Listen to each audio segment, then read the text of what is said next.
Hobby Streaker, stripping down your hobby to its bare plastic.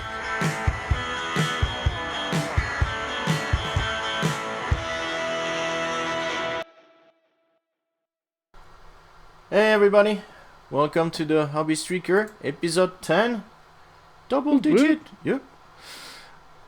As always, my co-host, Liam, today on... What's your total today? 1,400... 1,447. Holy moly, that's a lot. Alright, if I open the right one. I am today on 270. What do we mean by that? Well, it's the hobby streak. If you are here, you probably know what's going on with that on Twitter and Instagram. People basically just do 30 minutes of hobby every night, as long as possible, for the longest streak as possible. And that is mainly how we got together and why we're doing this podcast slash videocast, whatever you want to call it. Thank you for the support again. We are running out of topics. We still have a few, so today is not going to be a suggestion from one of our listener. But we are going to work on the couple of suggestions that we got, so definitely please keep them coming and let us know. Speaking of snow, do you see that? Do you see what I did there? Yeah. So I'm in Wyoming, in the middle of the mountains, and we got some serious snow a few days ago. 4 days ago, something like that. Pretty crazy. Somewhere around 6 to 8 inches, which is like 15 to 20 centimeters of snow in like a day. It's pretty crazy. The next day started melting, and then it's all gone, pretty much all gone now. It might actually snow again this afternoon, so we'll see about that. So yeah. So I also wanted to say that my congestion is gone. Final freakingly. So basically what happened was I got a pretty bad, probably sinus infection or something like that. Started taking the, those nasal spray thing. Yeah, apparently if you take it more than a week, then you get rebound congestions, which means your body just goes again into congestion, even if you have nothing. So I was like, it was around the beginning of summer, so I'm like, I'm getting allergies and stuff, which is super weird because I never get allergies. So I was like, oh yeah. So I kept taking that freaking spray until I went to see a doctor that went, what spray are you using? Well, this one. Oh, well, you should not be using it more than a week, then you get rebound congestion. Here's another spray. And then you need to wind off the other one. And yeah. So finally, after 2 weeks of basically not using the other one, using the new one, yay! Congestion free. Yay! Awesome. So I'm super happy because it was a freaking pain for a month. So yeah, being able to breathe properly has always been clever. Well, my people probably saw that my nose is because it's like I used to do street fights, and no, I'm just kidding. I fell when I was a kid, and I got already a deviated septum and everything, and so that's not helping, and then the congestion was just a freaking nightmare. But it's free now, yay! Well, I'll get congestion, but now they're gonna be proper because it's freaking cold outside. Congestions, not thing. Another thing. So, my wife gave me the other side of the hobby room. Yay! So now this entire room is mine. Woohoo! Don't worry, she's got a room downstairs in the basement. Smaller, but it's all all hers.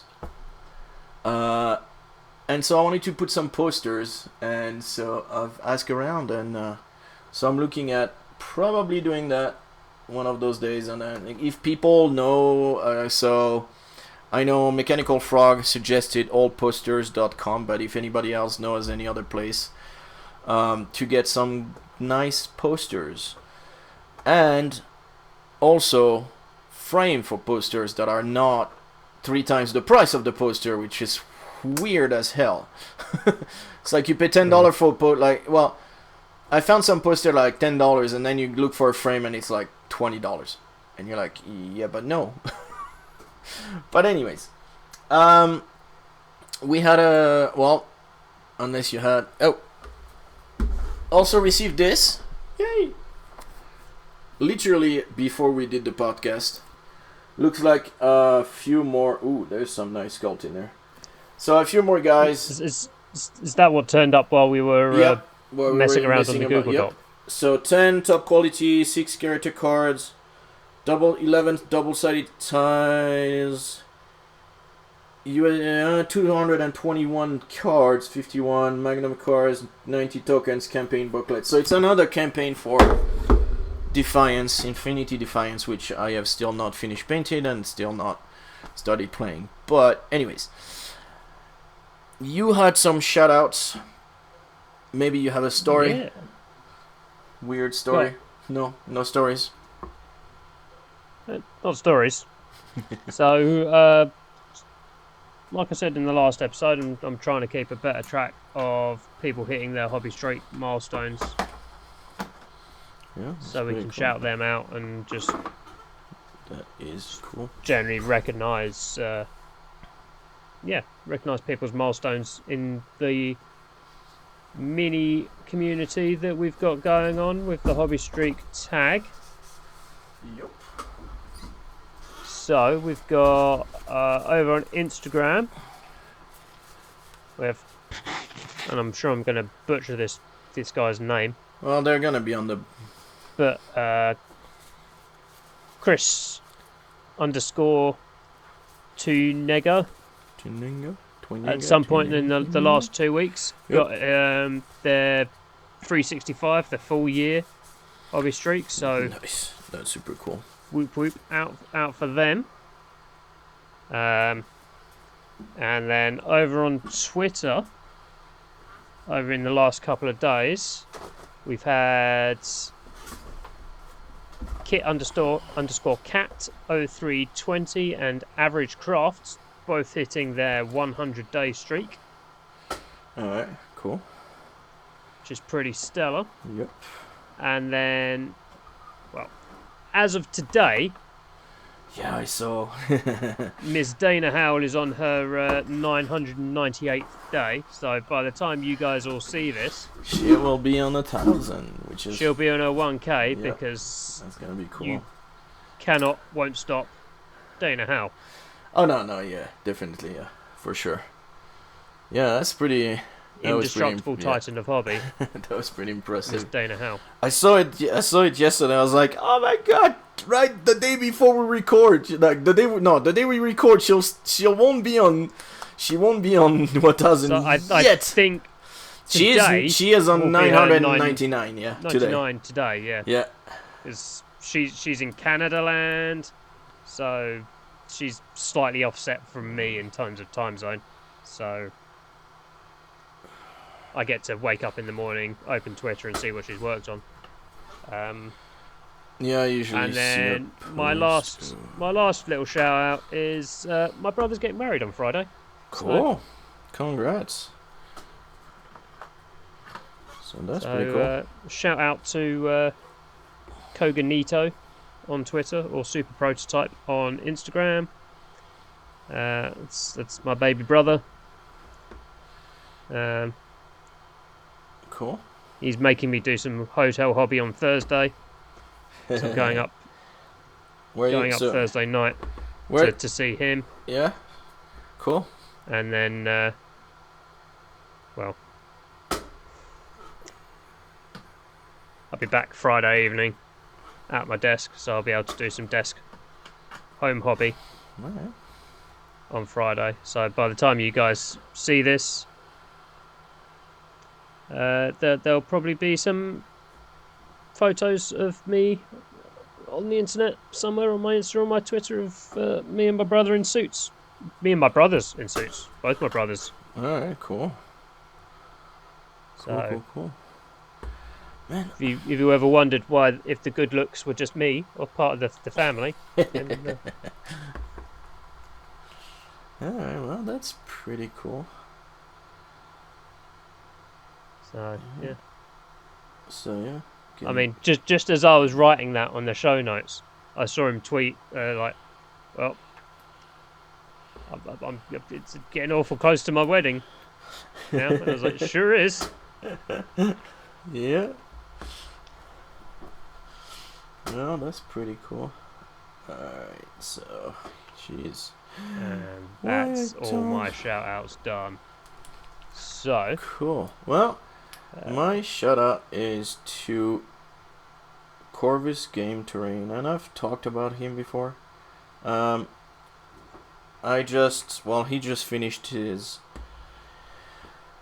paint pal campaign for STL files for making the travel thing, the travel paint carrying case thing, which is really cool.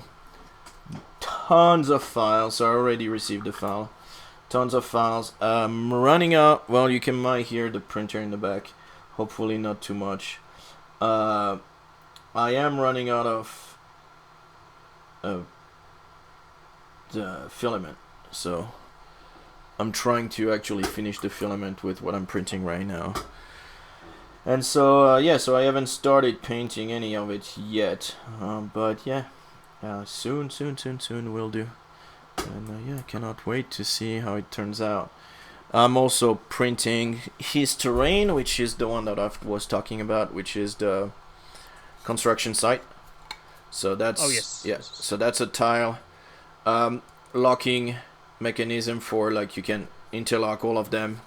I want to do, so it's gonna be so of those tiles, 4x3 on the bottom, then 3x3, then 2x2 is kind of what I want to do, like 3 levels like this, and then put some with walls, some without walls, some wall being constructed, blah blah blah, and so on and so forth. Basically, that's what you know, like, you just you try to do that as you build up your levels. So yeah, so I mean, lots of stuff that I have printed for terrain is from him. His prints are just awesome all the time. So if you're if you don't know him, check him out. I'll put a link below. So yeah, Corvus Gamester1 on Twitter, and corvusgamesterrain.com is the website where you can buy all his stuff. And I usually retweet what he also puts out. So yeah, I've put that out. So yeah, pretty cool stuff. The paint pal, like I said, a lot more files than I thought. Like, there's a lot of options, so I'm gonna have to pick and choose what I really want to print. But yeah. So what are you painting, Mr. Today? I am back on the Dominion stuff. So cool. I had started painting the Vindictors on previous episodes, and then I got distracted by doing characters and stuff and other things. But I am now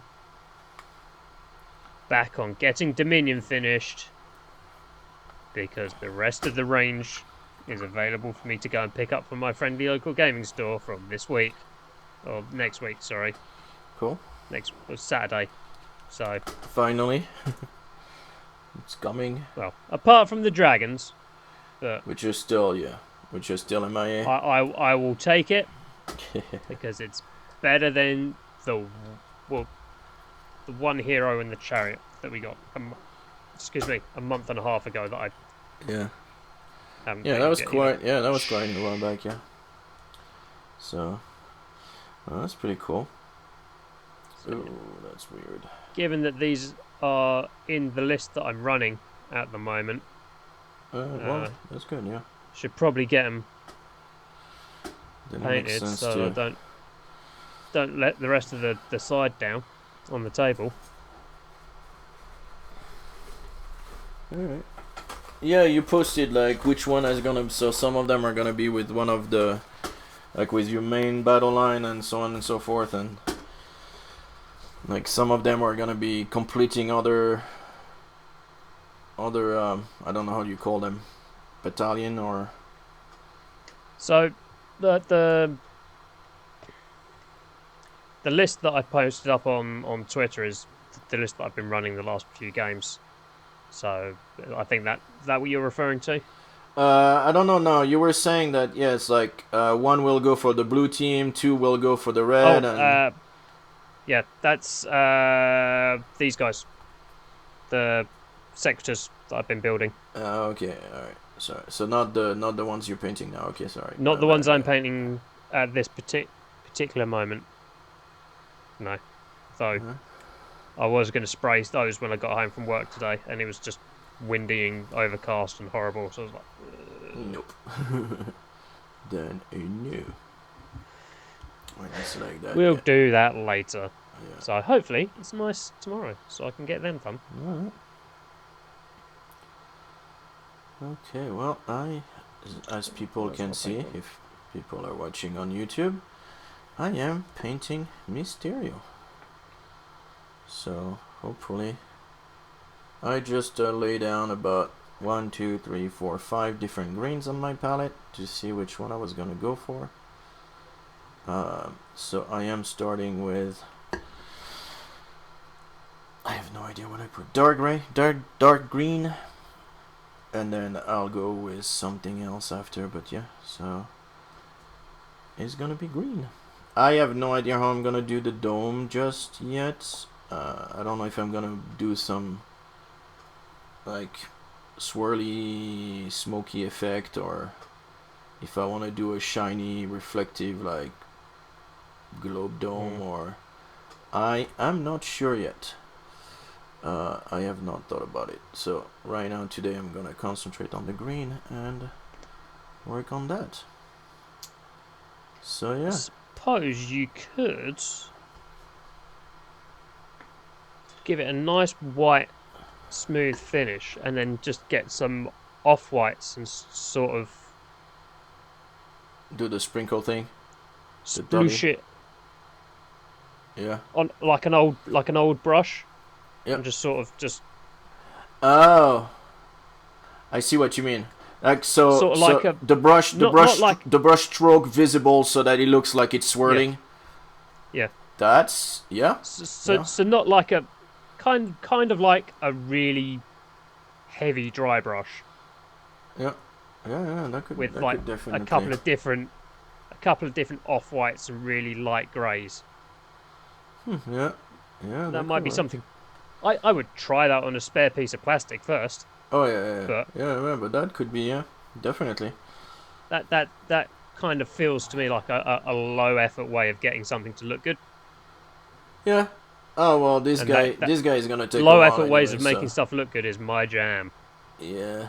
Well, I like to take my time, so as we can see. I mean, well, yeah, you look at it this way. The other side of that is just freehand that shit. So yeah, you know, in the past couple of weeks, I basically did what 2-3 models. I'm missing. Oh no, there's shit. Yep, there's 3 models on your. What did we do? A paint in the last week? Yep. 2 weeks. What did I put? So that's a good segue into that. Yep. We're good at segues today, guys. By the way, we're on top of it. So Taskmaster. I did Mr. Taskmaster. Still didn't finish the base. What a surprise. I did a space lizard. What did I do with my space lizard? From Invader Designs. Invader Design, thank you. Who is really active on our Discord, so thank you for that. But by the way, guys, get on the Discord. Yeah. He buys a lot of cool models that are like old school stuff, and some really cool sculpt. And so yeah, and he sculpted this lizard, which I cannot. Where did I put the lizard? Is it in there? Oh, it's probably in my big shelf where I put the good models in. So, oh no, there it is. Well, it's in the other good shelf. There we go. So this little guy. So I thought it was pretty cool. So painted that guy. Really happy about it. Put it on one of the bases that I've designed. 3D bases. Sci-fi theme. He's doing more lizard on the same theme, so hopefully I can have a warband or half a warband. I don't know if I had finished Angela last time, but still our base is not done. And then I did Domino, and I'm really happy with Domino, especially her face. And I will explain that when we do what we tried. But yeah, so that's pretty much it. Like I say, I got the other part of the hobby room, which is fantastic. So I did a whole bunch of reorganizing as well. I've moved my printers, my printer, the resin printer, which used to be behind me there, is now next to me on a big table and everything. So pretty cool. Really happy about that.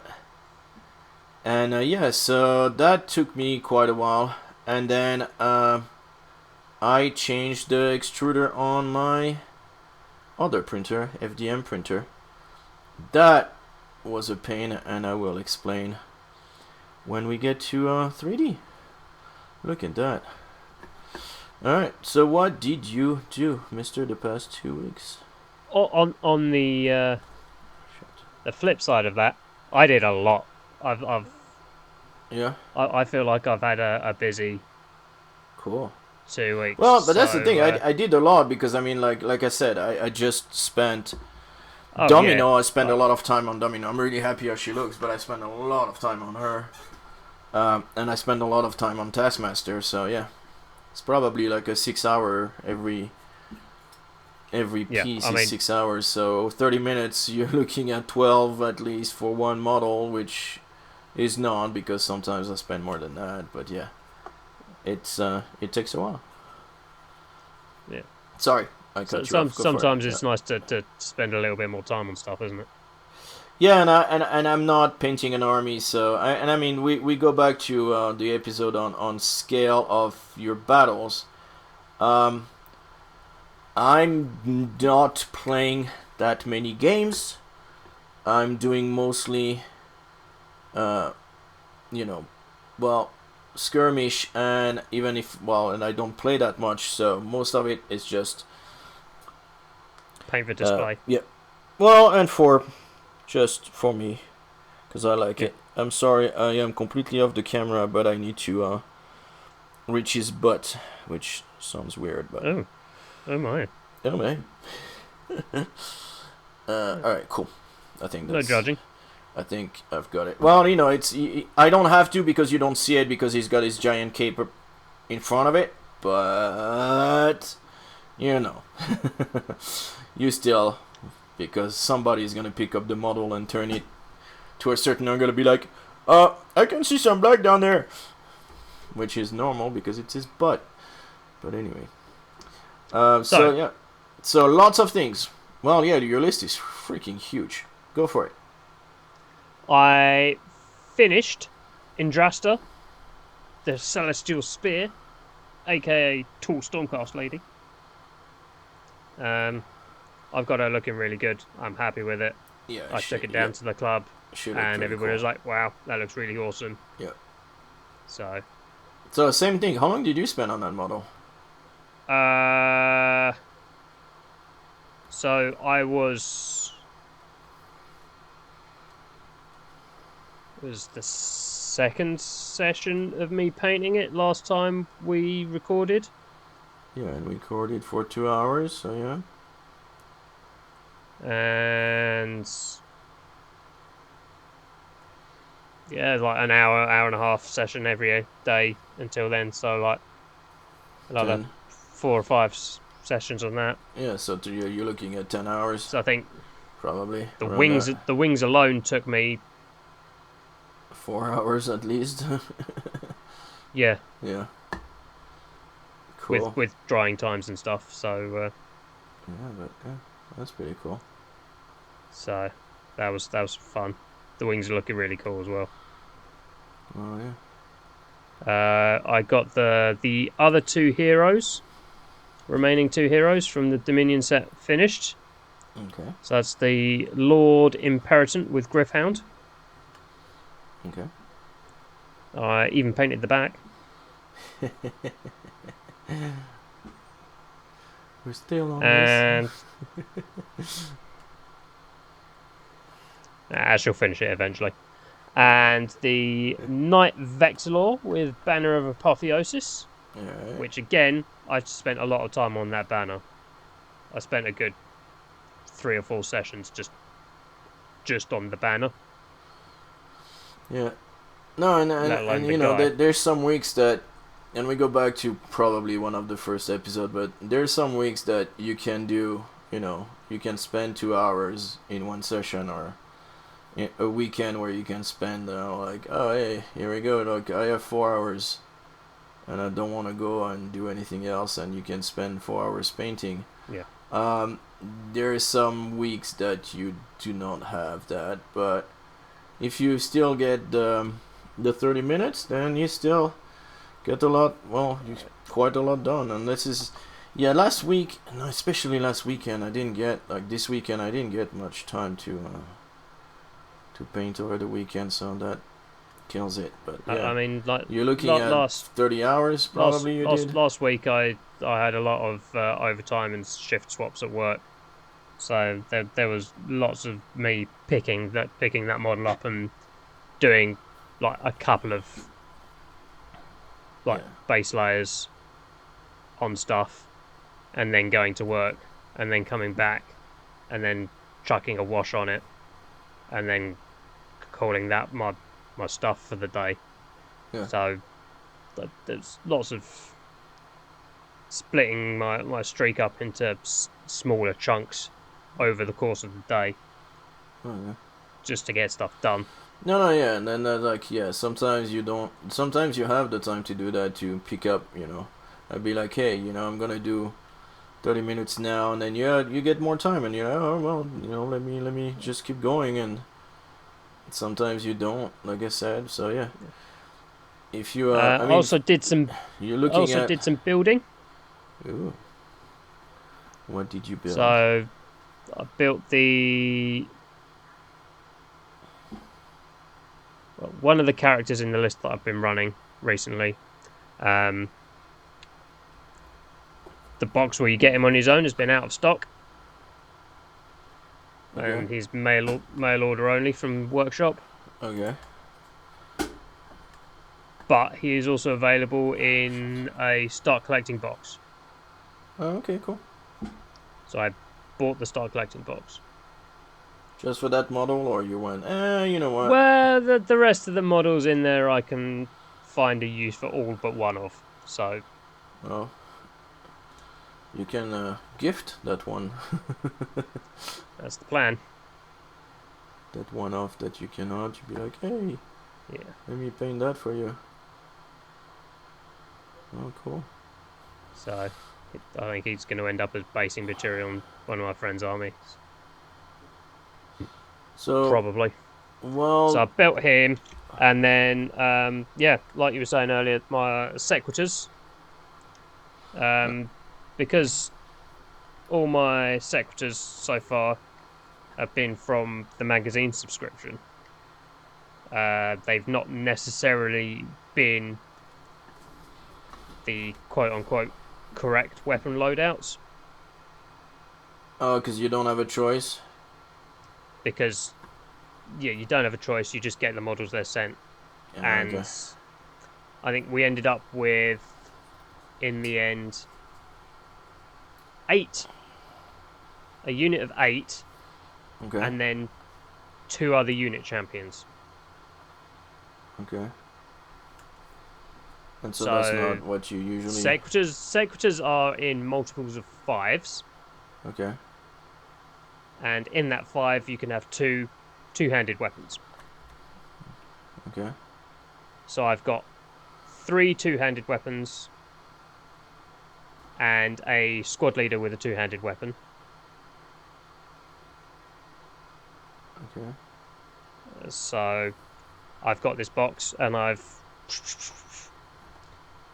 built it up and I've split the model. I've got all my models out of my carry case and I've put the new ones down next to the other units to make sure I've got the right weapon loadouts.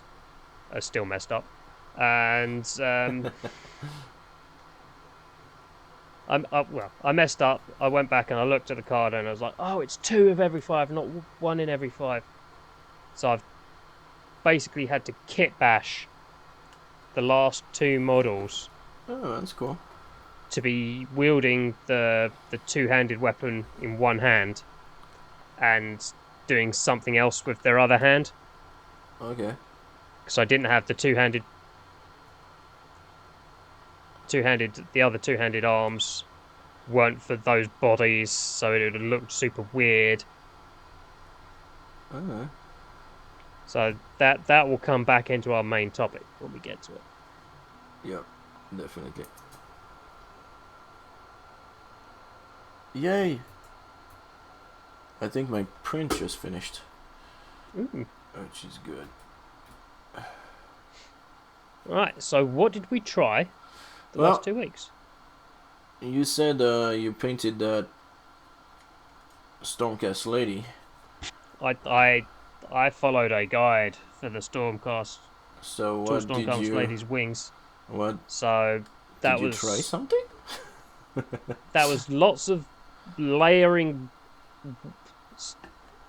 White is a notoriously difficult colour to get right and to get looking right, and especially so if you're trying to paint something natural looking, like, I don't know, feathered wings. Yeah, no, so why did you go for white and not like you could have gone for like I've seen people do hawk style, you know, like, or more bird like or things like this, but yeah, white is difficult. It's white is difficult. Well, but that part of that model's aesthetic is that she's like a shining angel with glowy wings and halos and all that jazz. So I felt like going for that was the most appropriate part of the play for the aesthetic. Yeah. The one that's stick the most with what it's supposed to be. Yeah. So so you tried what? Basically layering, which is not something you usually do.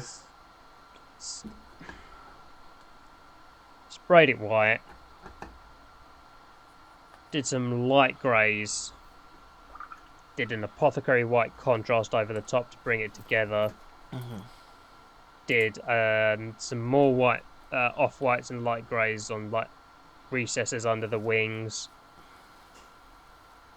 and then a couple of dry brushes of different whites to sort of bring that together as well.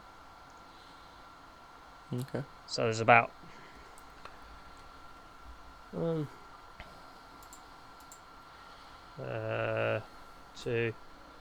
3, 4, 5 or 6 different whites, cool, or off whites or greys on her wings. All right. So that was interesting.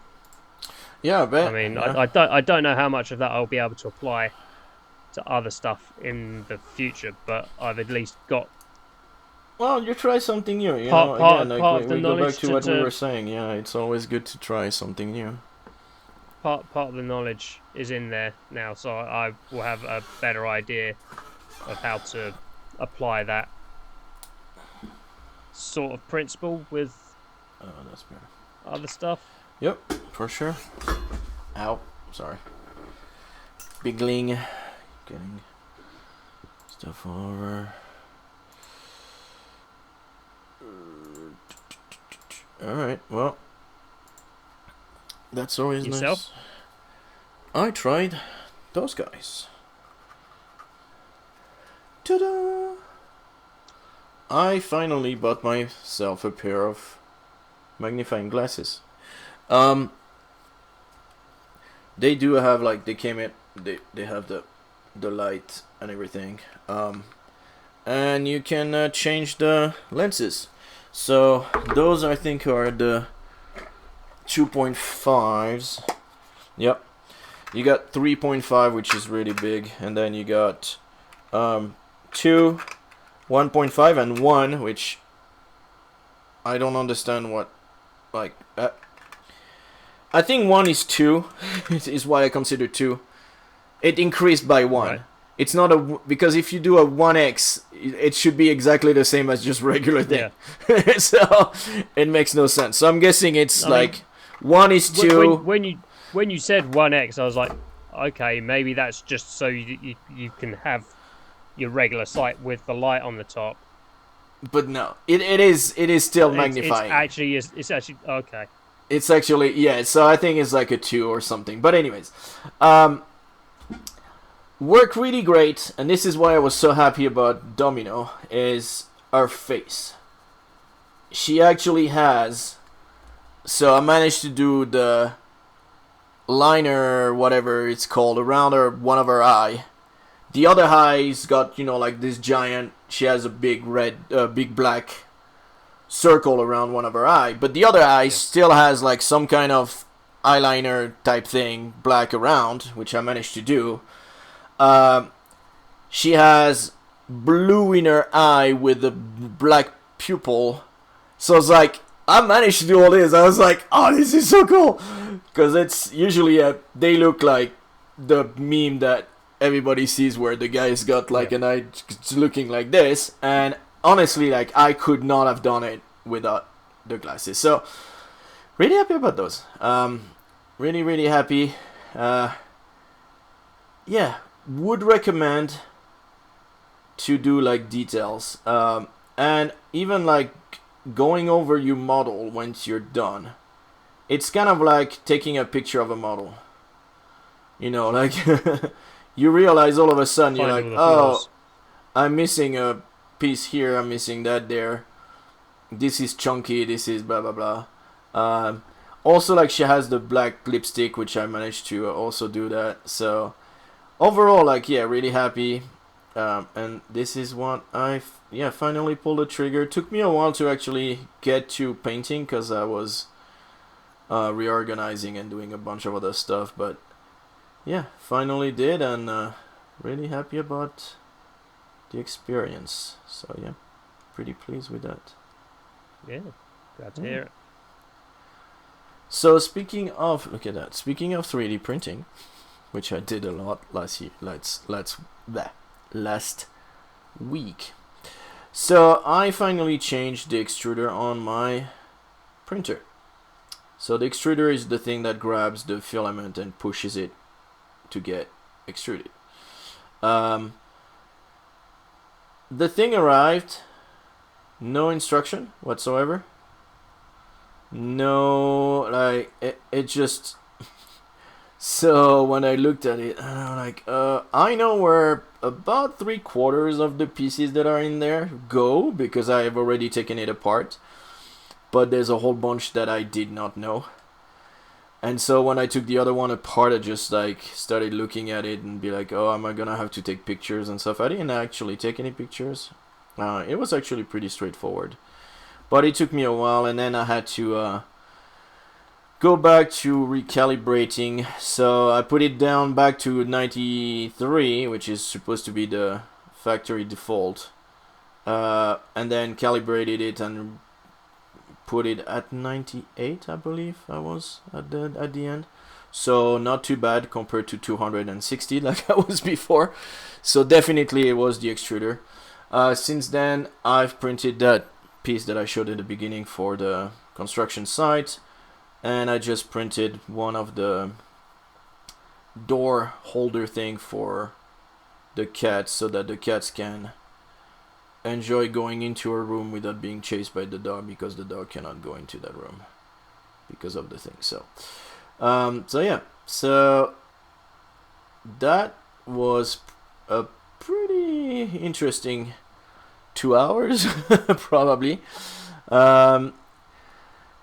Still waiting on filament. My wife wants some stuff also for her ink. I made a little ink holder last time in 3D, so I need to print that for her as well. So I'm getting the filament every month, unless I say no, I don't want it.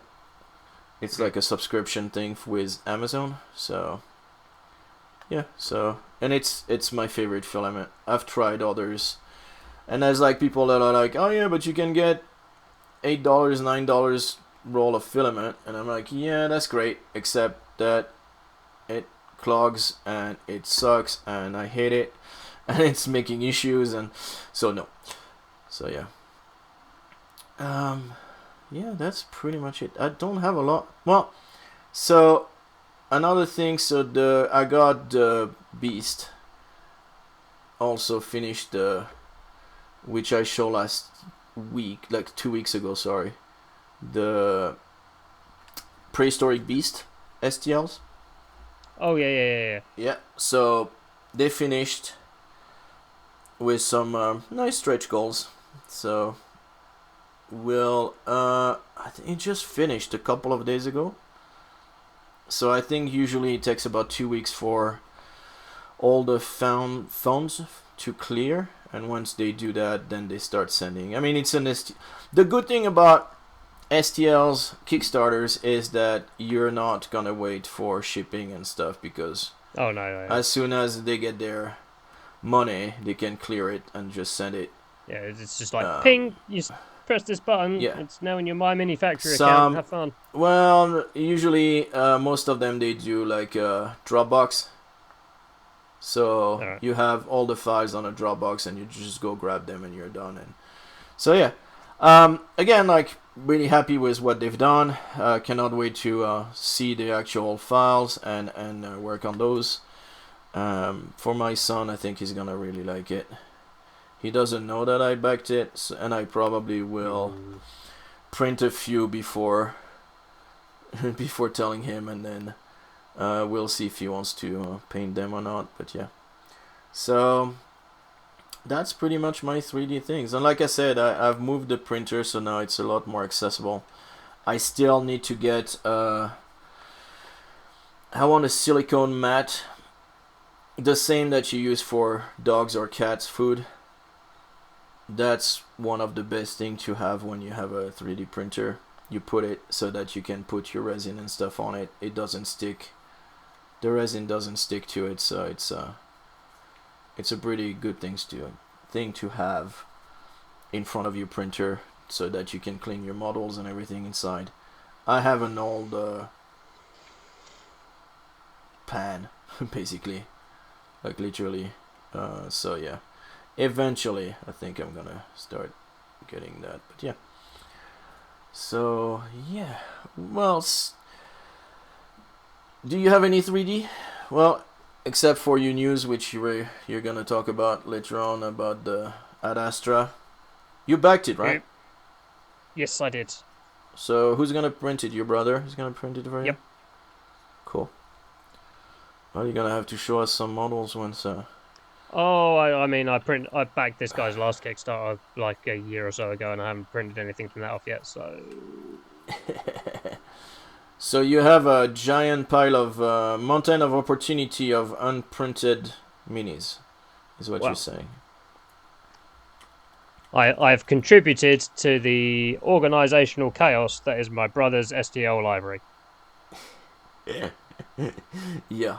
Well, did you tell him about the software that I talked about last time, where you can organize? Well, he should be watching. He should be watching the podcast and supporting his big brother. Yeah, so. And so he should go back to. Was it last week? Well, go back to all the episodes.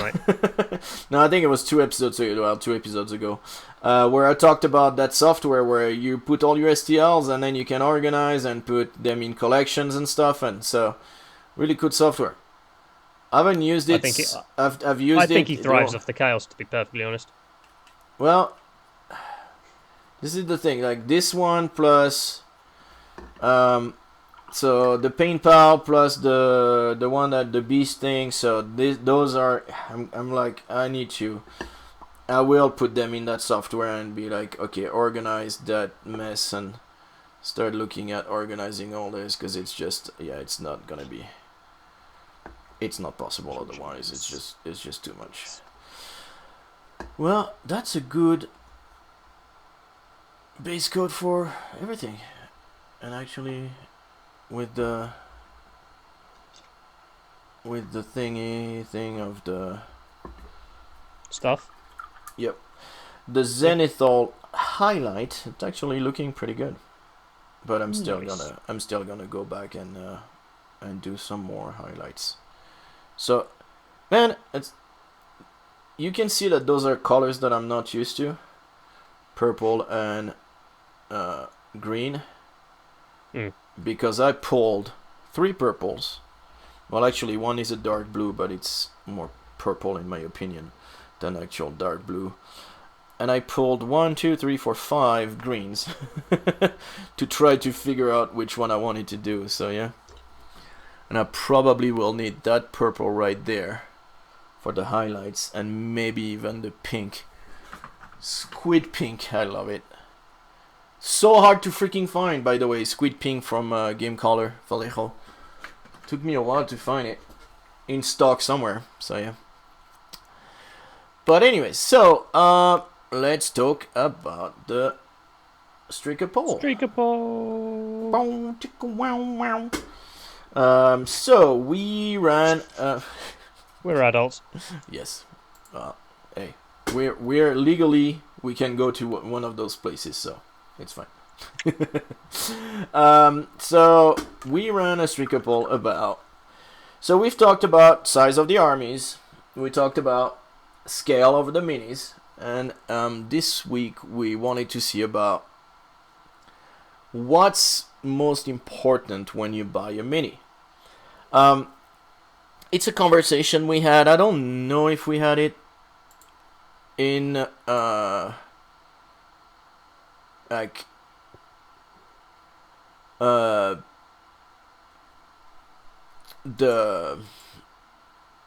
if we had this conversation on the proper, like on the podcast itself, but we talked a lot. I think it's the topic sort of come up a couple of times, but I don't think we've actually like. No, we've not talked about it. But well, we talked about it last time when I had my live reaction on those models that were basically what's important. Do you want something with like what I'm doing now, dynamic or very expressive? Pose. And I realized that this is completely. Oh, shoot. Okay, I have to reglue that. So do you want a model like this? Do you want, like Taskmaster? Like this guy is coming at you with the shield up and everything. And this is something that I've talked about a lot with Marvel Crisis Protocol, especially when you look at the beginning of what they were doing. Pretty static pause, like they were just looking like, oh, I'm standing, I got, I'm ready to punch or something like this. And then the models they're doing now, which are like jumping and doing all those kind of crazy stuff. And I think that they've made an awesome job into getting those models looking better and better every time. And some models from GW, I find them a little bit too static, and they can be expressive, yes, but most of them are just like way too static for me. And so yeah. So do you want something like Marvel? Do you want something I mean, don't get me wrong, they do make some very expressive models and dynamics, but is that important? Or do you rather have a model that you're going to be able to put, different head, different arms, different legs, or things like this, so that at the end it looks like a completely different model? That, I have to say, Marvel Crisis Protocol, well, Atomic Mass game, they've not done that a lot with their models. They did it a little bit on the X-Men. They had, like Scott, the Cyclops, had a head with the hair or with the hood. Beast had his glasses or no glasses, reading a book or holding something else, or punching or something. Yeah. So they had those different things. I think the model they made with the most alternative parts was Deadpool, who was either is like arch more, looking more silly or not, head with the hearts or head with the 3 or 4 different heads and stuff like that. But so I don't know if so the question was, well, is that more important? Or the next one was things like those guys. You buy a kit, there's a sprue in, well, there's 4 sprue in there. Each of them you can make 5 models. They have the same, basically, there's 5 different legs and torso, and then you put whatever arms you want on them, whatever heads you want on them, and you have a whole bunch of options. And at the end you have something that you can create your own models with their own stories. Oh yeah, this guy is gonna carry a knife and a submachine gun, or he's gonna have a laser pistol and a cell phone, and you can mix and match those and have very different feel to your army. And I mean, you take this 20 pieces thing, it's crazy. You can make so many different models. You cannot make just 20 models. You can probably make 100 or more different models. They do put arms together usually when you have heavy weapons, and they do the same for Frostgrave, for example. So that's North Star Mini. And they do the same where you have, a big double-handed axe. You want the second end to be matching. You don't have to, but usually it's better. But you still have tons of options, and you have little additional pieces that you can put on there. If you want to put a backpack, if you want to put this rope, if you want to put a magazine for the guns, so that's also a lot of people like those kind of things, and for games like Stargrave and all this, it's perfect to make a warband. It's super easy, and super easy to build. And then the next one was just single cast model, which there's not that many, and I think I have a few which are also, so a lot of those kinds of things, like the single monocast. There you go. Yep, that's a single monocast metal. They tend to be historical games. A lot, yeah, true. So I mean, I've got my my Teutonic Knight warband for Saga Age of Crusades on my desk, and the mounted knights are single piece. Wow. 1, 2. Technically they're 4 pieces. Yeah. So you've got the horse, the dude, and then you drill a hole in the dude's hand so you can slide the spear in. Yeah. And then you glue the shield on. But all the foot knights are just one piece. They're 1 or 2 pieces. Yeah. Those are North Star Mini. Yeah. They make single metal piece, just single cast. They're okay. Again, like Let's get this guy back out from last week. they're not too bad. They're looking okay for metal. You know, like the issue I had with metal was putting it together. So I do not mind that it's a one piece. So for me, it was like, yeah, sure, it's okay. So yeah. Also, well, again, North Star. Metal. Yeah. Technically 3 pieces, but yeah, it's very few pieces or like single cast. A lot of single casts are gonna be board game minis. A lot of them are just single cast. Old school. Yeah. Games Workshop. See if I can remember how. I think he's actually slightly more pieces. I think it was main body, gun, backpack. I think the other arm. So yeah, he'd have been 4 pieces. Yeah. Oh, and again, those are, you know, it's again, metal minis. Yeah. And like I said, most of the, well, all the, for example, if you take the board games like Zombicide, all the Zombicides mini are all single cast. Yeah. So the votes, and I would have popped this on the screen already.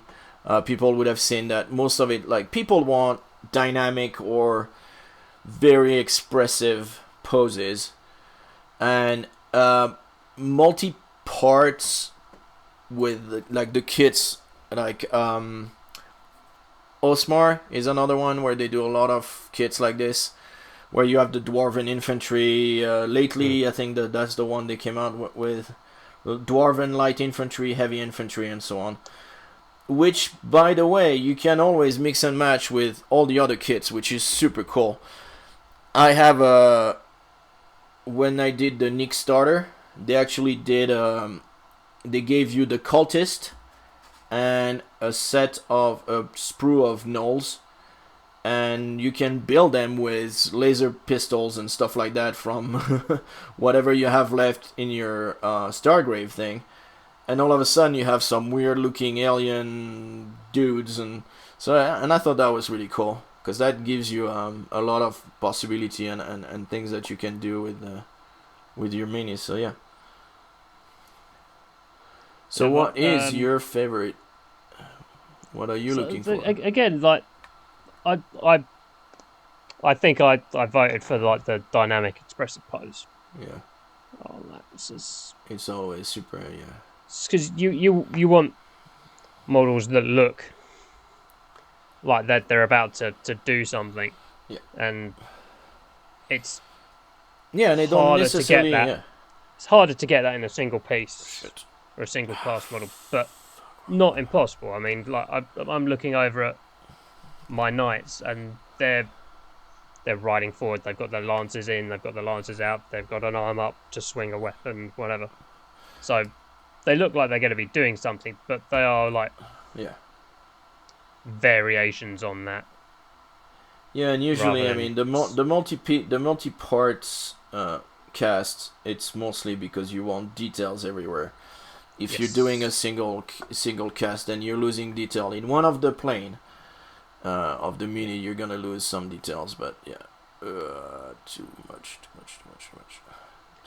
So the multi-part, multi-people kit is for those of us who have been following Games Workshop for a while, is basically what Games Workshop plastics used to be.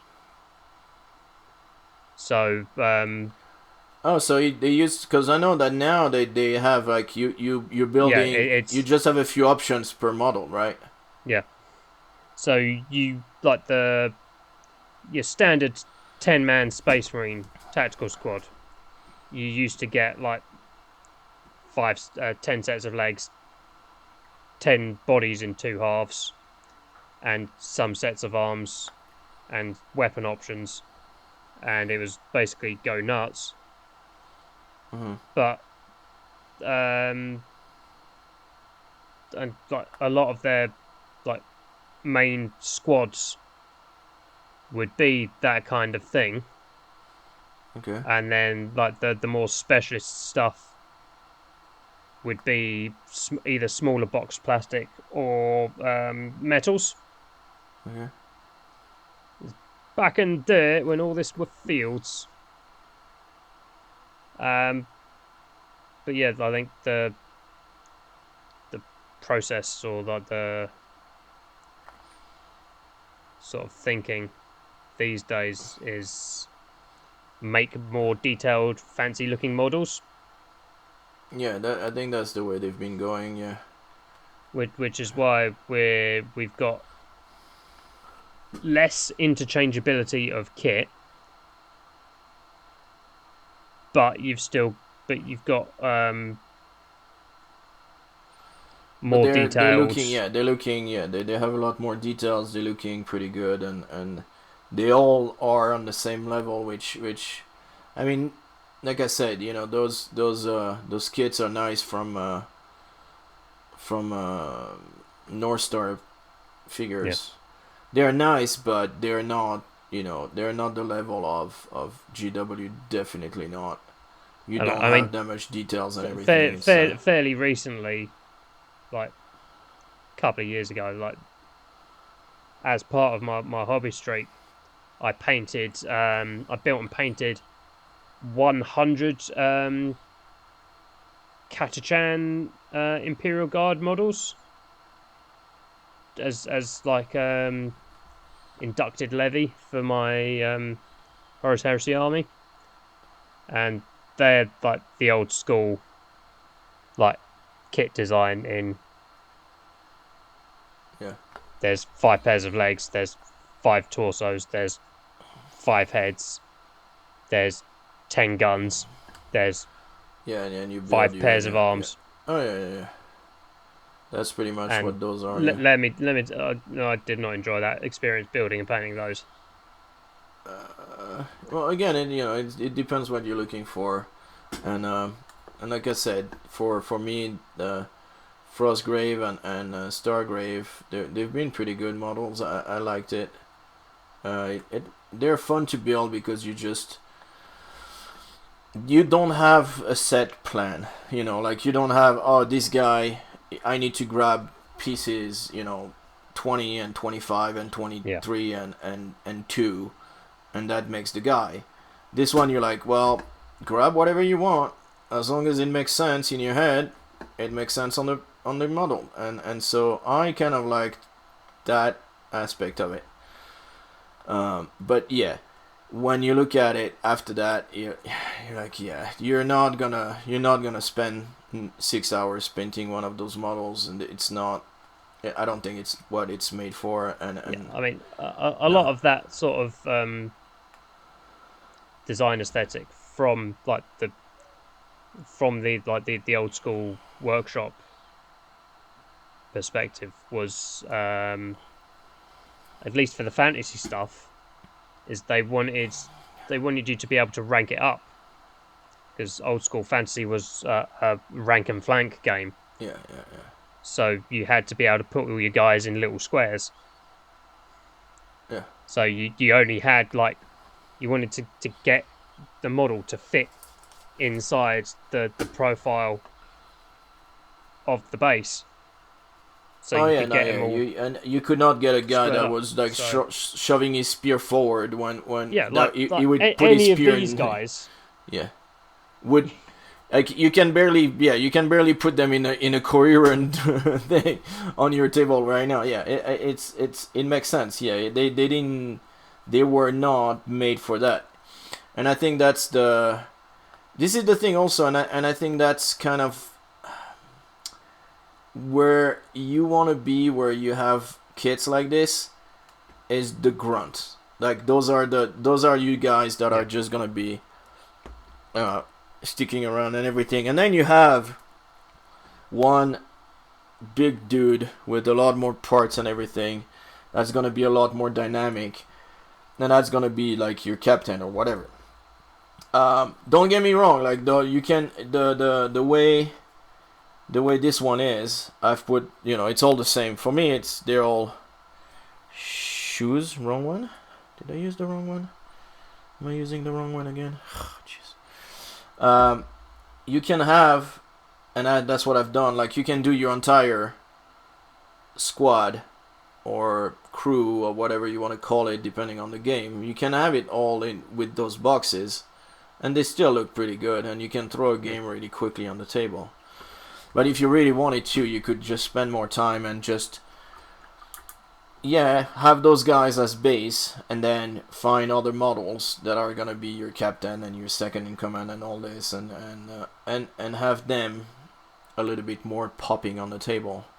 Yeah, I mean, I don't know if you follow Green Stuff and Glue on Twitter. I do not, but I will. It's my friend Sam. She's pretty cool. She does lots of conversions and stuff. But she likes taking like old school workshop kits and like all sorts of stuff and like making them better, new and interesting again. Oh, that's so like cool, the last thing she did that I was like really super impressed with is she got like the orc character from Dominion that's riding the big swamp horse dog thing, and sort of made like a little in between battles vignette from them. Okay. So the swamp horse dog thing is sort of curled up on the floor with the orc sort of nestling in the middle, sort of having his dinner, feeding him something, cool, or having a rest or whatever. Nice. That's pretty cool. So, she doesn't play, but she just likes taking the models, which is fine. Yeah. Smushing them together, which Again, is she's a-okay. I forget that sometimes when I talk to her, but oh, you know that blah blah blah blah blah. Yeah, I don't play. I don't care. Yeah, she did a really good conversion of Alariel, which is the forest god of life from Sigmar. Yeah, and then another one. Yeah, is that the one on the? Is that the one on the giant bug? The giant stag beetle. Yeah. Yeah. She did a really awesome conversion of that, and I was like, oh, great news! The FAQ's come out, and she's dropped in points, and she was like, I don't care, and I was like, oh yeah, forgot you don't play, which again is fine. Like I said, it's yeah, cool, awesome. So everyone is. I just got excited for you. Sorry. That is awesome. You're gonna be able to do it, and then never mind. But yeah, and if anybody can find anything in his hobby and just enjoy it, that's all. Oh yeah, it's like that's all there is to it. It's just she fucking owns her little space that she's carved out in the hobby. So she's one of the people that people like tag when they're like, oh, the queens of conversions. Cool. That's really cool. So like, well, secret shout out at this point. Cool. I guess. Well, go follow Sam. Tell her I said hi. Let me. Ooh. Can you see? I don't know if you can see. It's getting good. I like my greens. I like my greens. It's coming along nicely. So yeah, I'm pretty happy. I have finished. He said, putting all the base golds on. Yeah, I was starting to do, and I think I'm gonna dilute that a bit. This one is too bright. It's not gonna do well. Now, maybe we go back to the beginning of the queue, pick a different color, start working our way down again. So yeah, this is how we batch paint. And again, so and all right, so the other ones that I had, the other company that I had was doing some pretty good things that I think were pretty good. Is Final Fantasy game. They don't have Fantasy Flight. Fantasy Flight game. Yeah, not Final Fantasy. which I got you. It's all good. they were doing. They don't anymore, but they were doing the all the Star Wars stuff. Yeah. And I mean, the last kits that came out are all still FFG. They're not Atomic Mass game yet. Some have been done like in conjunction, the two of them. And kind of like knowing that they were gonna start pulling the plug. But, well, not pulling the plug, but switching. So, you look at stuff like the main characters, like Yoda. I think Yoda has 2 different poses where he's jumping or walking with his... Like, he's basically... You can have him with his cane, with his lightsaber, walking with the hands stretched out, doing the whole Yoda thing, or not, or jumping with his lightsaber, or...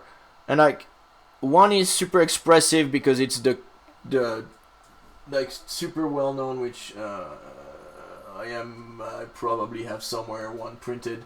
Right, there it is. Basically, you have something like this, where he's doing the whole... I am lifting the thing out of the water, the X-Wing out of the water. Well, swamp, I should say.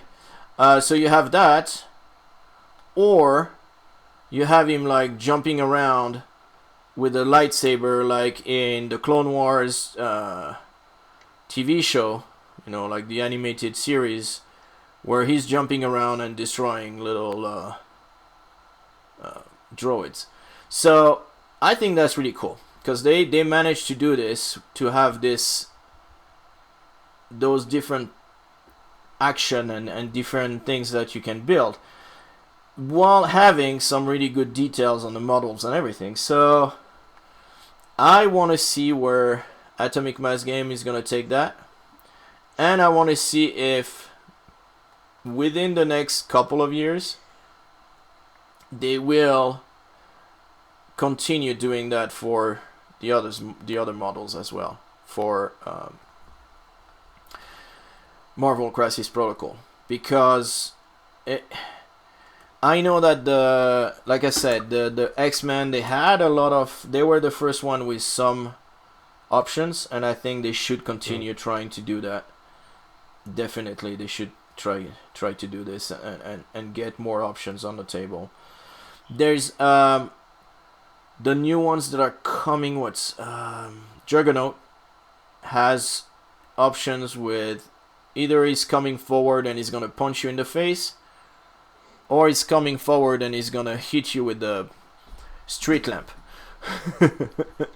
So basically he's got one where he's got a closed fist, the other one is holding a street lamp, like a broken street lamp. So I think that's pretty cool. That kind of things, it's enough to make you wanna, you know, like, oh, do I want to buy 2 to have one of each, or do I want to magnetize the arm and just have, you know, like you can do and especially during the games, Marvel is one of the rare game that I know where you can grab a piece of terrain and throw it at someone, or throw someone at a piece of terrain, and you have a card where you can actually, and I think it's a Hulk card, where you can basically take a piece of terrain and say, I am carrying now a size 2 piece of terrain, and size 2 is basically a car. So where you have Hulk in the movie with, like, you know, pieces of like I think it was the motorcycle in each hand, and just the car gloves. Yeah, and walking around like this and be like, hey, yeah, no, I'm gonna punch you with that. Then the terrain is destroyed, but it's thematic, and there's a lot of thematic things like this in that game, and so yeah, so you can definitely, you know, if you have if you have magnetized things, and I know some people have done that with Hulk, where they have Hulk carrying, they took one of the terrain, which is either the street sign or the street light, and put it inside his big hands, like fist, and so they've done conversions. And that's another thing also, is like, if you're not happy with the sculpt or anything like this, do a conversion. I don't know if I've done any. I'm saying this, and I probably have not done much conversion at all. Huh. Yeah. But that's something you can do also. You know, if you don't like the sculpt, or if you wanna, like you say, you know, she does a lot of conversion. Your friend, it's the same. You know, you can definitely do conversion. That opens up a whole bunch of possibility also with whatever sculpt you have. So yeah, I think there is something for everyone out there. Look at Invader Design. He's getting a lot of mono sculpt, like mono single piece sculpt. You know, he's got like Ninja Turtles and the Phantom, the new one that he got recently, and so. And go on the Discord and see what he's posting, and he's got some really cool stuff. And I think that's also, you know, if you want those kinds of models, and they're monopose and they're single piece, and so yeah, so be it. It's fun to have. So enjoy. And I think now also you have a lot of single piece models with 3D printing. Because you're just, some will do kits, don't get me wrong, again, like there's exception to everything, but most of it you get a sculpt. You don't have multi-parts. You don't need multi-parts because you can print with a lot more details. You know, like you can have a lot more details than with the sprue, because you don't have the layer line. Like you don't have to worry about injection molding and stuff, do you? Exactly. So you don't have like where, you know, like the orientation and all this is not an issue. The only orientation that's an issue is on your printer. Yep, exactly. How you want to orient it, where you want to put your support, so that you won't see too much of the support pieces and everything. Like the Roma Ad Astra stuff that I've backed, that is all like single stuff. But I think one of the rewards, whatever tier, excuse me, or stretch goal or whatever, was to have like a bits pack. Oh, that's nice. So that you can actually build your own. And there's like 4 or 5 different heads. There's like a couple of the wolf cow heads. There's a couple of the signifiers. There's a variety of different laser rifles and laser SMGs, and like the grav shoots, because it's a drop army. No, definitely. There's different pieces, so you can just like cut and slice those up. As you can cut and slice like the models as provided by that evil one, or you can like cut and slice these bits together and I don't know, make like tank crew or special. And there's a lot of I mean, you look at Anvil Industries. They do the same kind of things. You have physical models, and they look cool, but then those physical models you can pull them out, and there are bits that you can 3D print, different heads, different arms, different weapons, and they're compatible with their physical print. So that's pretty cool. I thought that was, I think that's what a lot of companies should start doing, is just look at something like this where you get those going, and so yeah. All right, well, let's see. Speaking of pause. Let's go into poses. Let's go into the news, and then you can take it from there. Like this is going to be in a weird order. There is no order. It's all chaos. Are we getting Chaos Space Marine? Oh no, that was last week. No, but we are getting a Chaos Marauder. There we go. You see. So there's a reason for everything. So at the when did they do it? There's a preview stream a while ago. When was it? What was it for? What was it in aid of? I don't remember. Alright. What did they do during that They did a preview stream a while ago, and we covered stuff about it. Gen Con. Correct. That was it. Yep. Gen Con. They had a teaser on there for. Was it a stream? Warcry. No, it wasn't a stream. Gen Con wasn't a stream, right? No, it wasn't a stream. Yeah. That's why I was getting confused. Yeah. They'd previewed a load of stuff at Gen Con. One of the things they previewed at Gen Con was a little animated trailer for Warcry. Correct, yeah, remember that one. They have started revealing some of the models for guy with the spider head. this Warcry Red Harvest, which the current feeling between people at my club is that's going to be a new starter box in the vein of Catacombs and the original Warcry box. So we're feeling it's going to be 2 warbands, some terrain. I don't have boards. the money. Shut up. I would really like to get into Warcry. It looks pretty fun. I played a couple of games of Warcry at my club, and it is definitely balanced for the Warcry warbands and less so for the make your own warbands out of the other AOS models. Yeah, that's what which is what we did when we played, and we came to that conclusion. Yeah. About an hour in after we finished the first game. All right. Well, yeah. So. And it is the consensus out there that this is what I heard. That is the consensus. So I've got my Catacombs warbands in a box over there, full of stuff that I primed last year, and have not painted yet because I've been busy painting Stormcast. Well. So anyway, images on the screen. We've got 2 models revealed so far. We've got we don't actually know what they're called, so we're going to go for Spider-Man and Scary Barbarian. And then so people will the magic of editing. The magic of video editing. And when I saw this, I was like, oh, this is so in line with what we're talking about, because one is very expressive, and that's the barbarian holding the severed heads.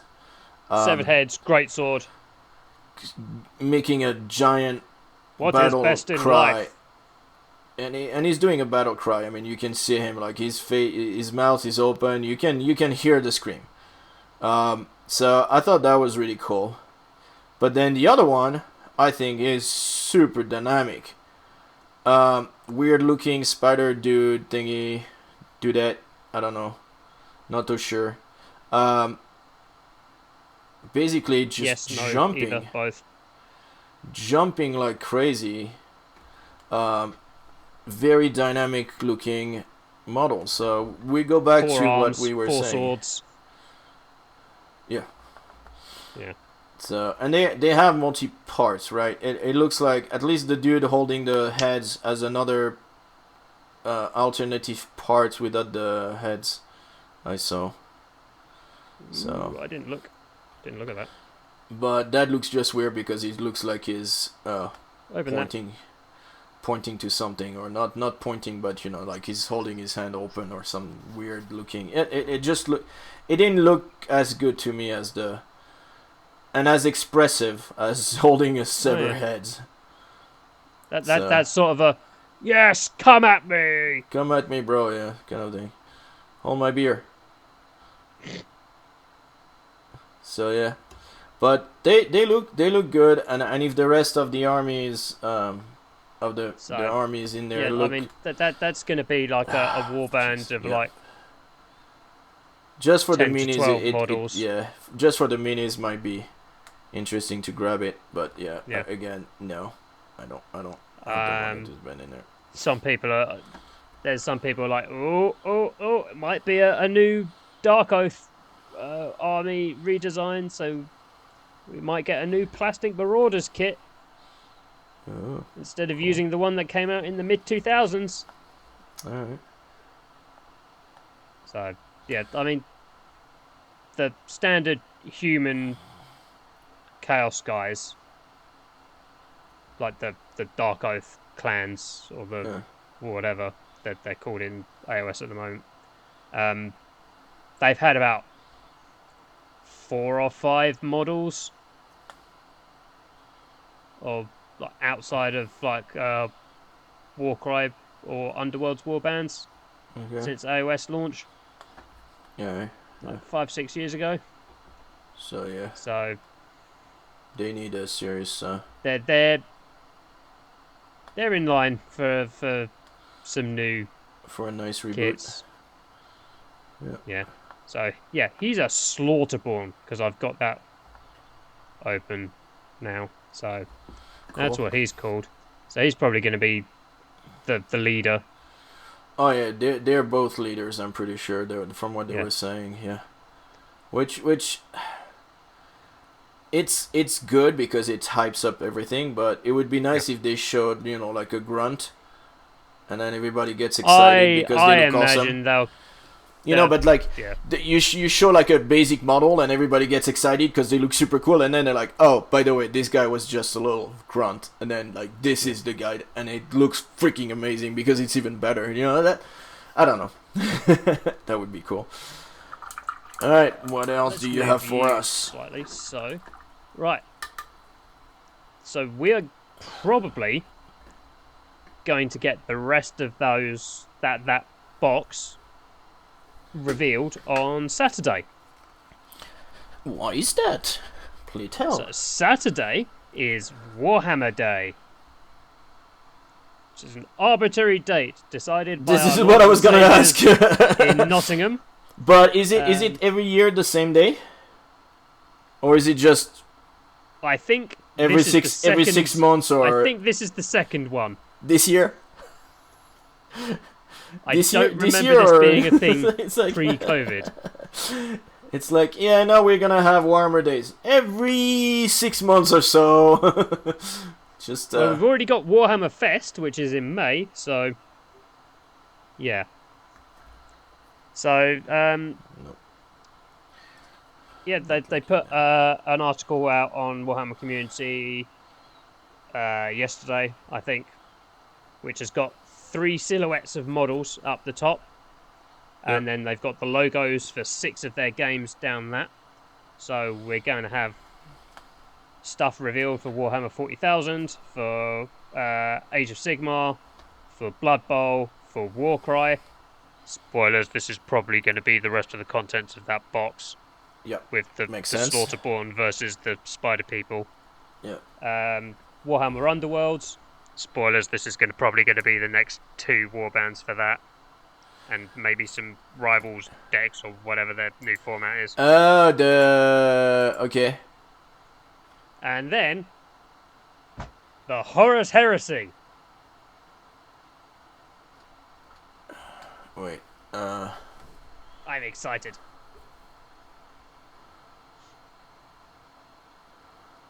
So, counting down to Warhammer Day, they're putting like a picture up on their socials every day going, it's this many days.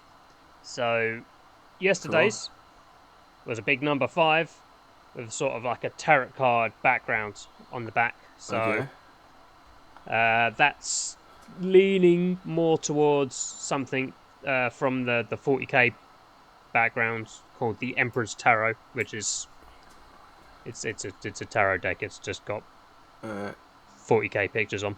So that's either going to be 40k based or Horus Heresy based. Okay. Today's has the 8-pointed Star of Chaos on, and says something stirring in the all points. So that's Warcry. Okay. That's the setting for Warcry. So there's that. The rightmost silhouette of a model has been potato cam leaked. Oh. And it kind of looks like a custodian for 40k. Okay. of some kind, so they might be getting new models. Alright, cool. Now, I've got a Custodian Guard army for Horus Heresy, so Yeah. I am at least partially interested in that. Yeah, that would be I nice. mean, it's unlikely that said kit will have an analog in the Horus Heresy rules, but who knows? it might be just nice to have and just Yeah. because I don't get to paint gold very often. Yeah, I hate gold. I need to find a good gold. So yeah, there's that, and then moving on from that, there we go. We've got the preview from Sunday for what's coming up for pre-order on Saturday. That'll be the boring Warhammer Day miniatures that we covered last episode, which have a solid JG rating of Nah. Nah. Well, again, not expressive, not dynamic, so nah. Yeah. I mean, the vampire's got a pose where she's pointing or holding a dragon.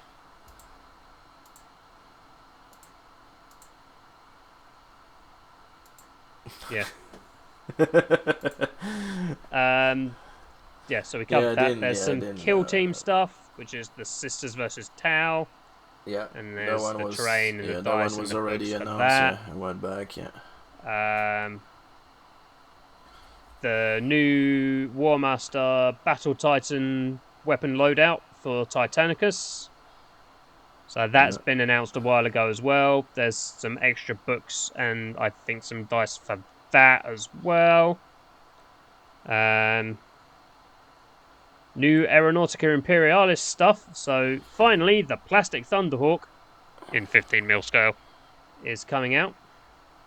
Cool. And Fire Raptors. Yeah, we were talking about Imperialis last time. Yeah.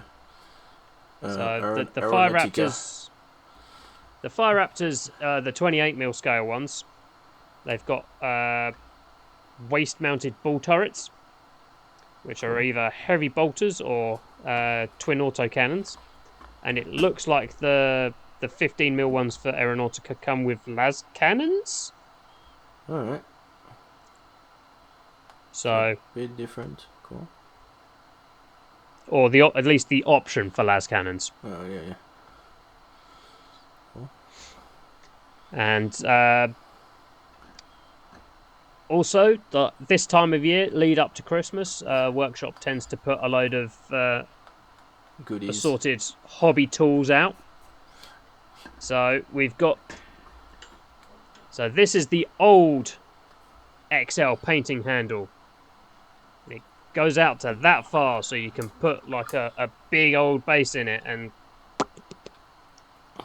go at it. And this is the big thick boy handle, and their regular painting handle looked like this, and it's the new ones now are gone to thinner. a thinner, more fluted, ergonomic design for sticking up your butt. And so they have been dubbed by people as the Citadel butt plug. So we've now got the XL butt plug. They came out with a super, which is the same. Oh, they thing, had not done the super large ones yet. Oh. Only in the old ones. They've not done I was handles. sure they had the new ones. Oh, okay. I don't think so. And there's some other stuff that now goes onto those. So you can have an assembly stand. Okay. So they used to do the Citadel assembly tool, which is basically one of these two. Oh, is that the rack with the where you can put the little ball clips on molded posable arms off the side?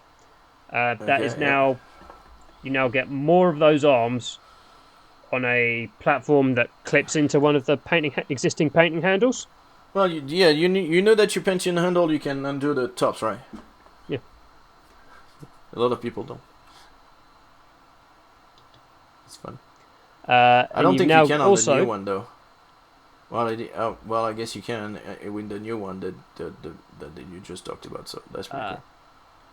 Have you got the article in front of you? I do not. Let me just go get it. So I want to show you these because we like having a good live JG react to which one? These things. Sunday preview. Celebrate Warhammer Day with all these magnificent miniatures. Yep. All right. Cool.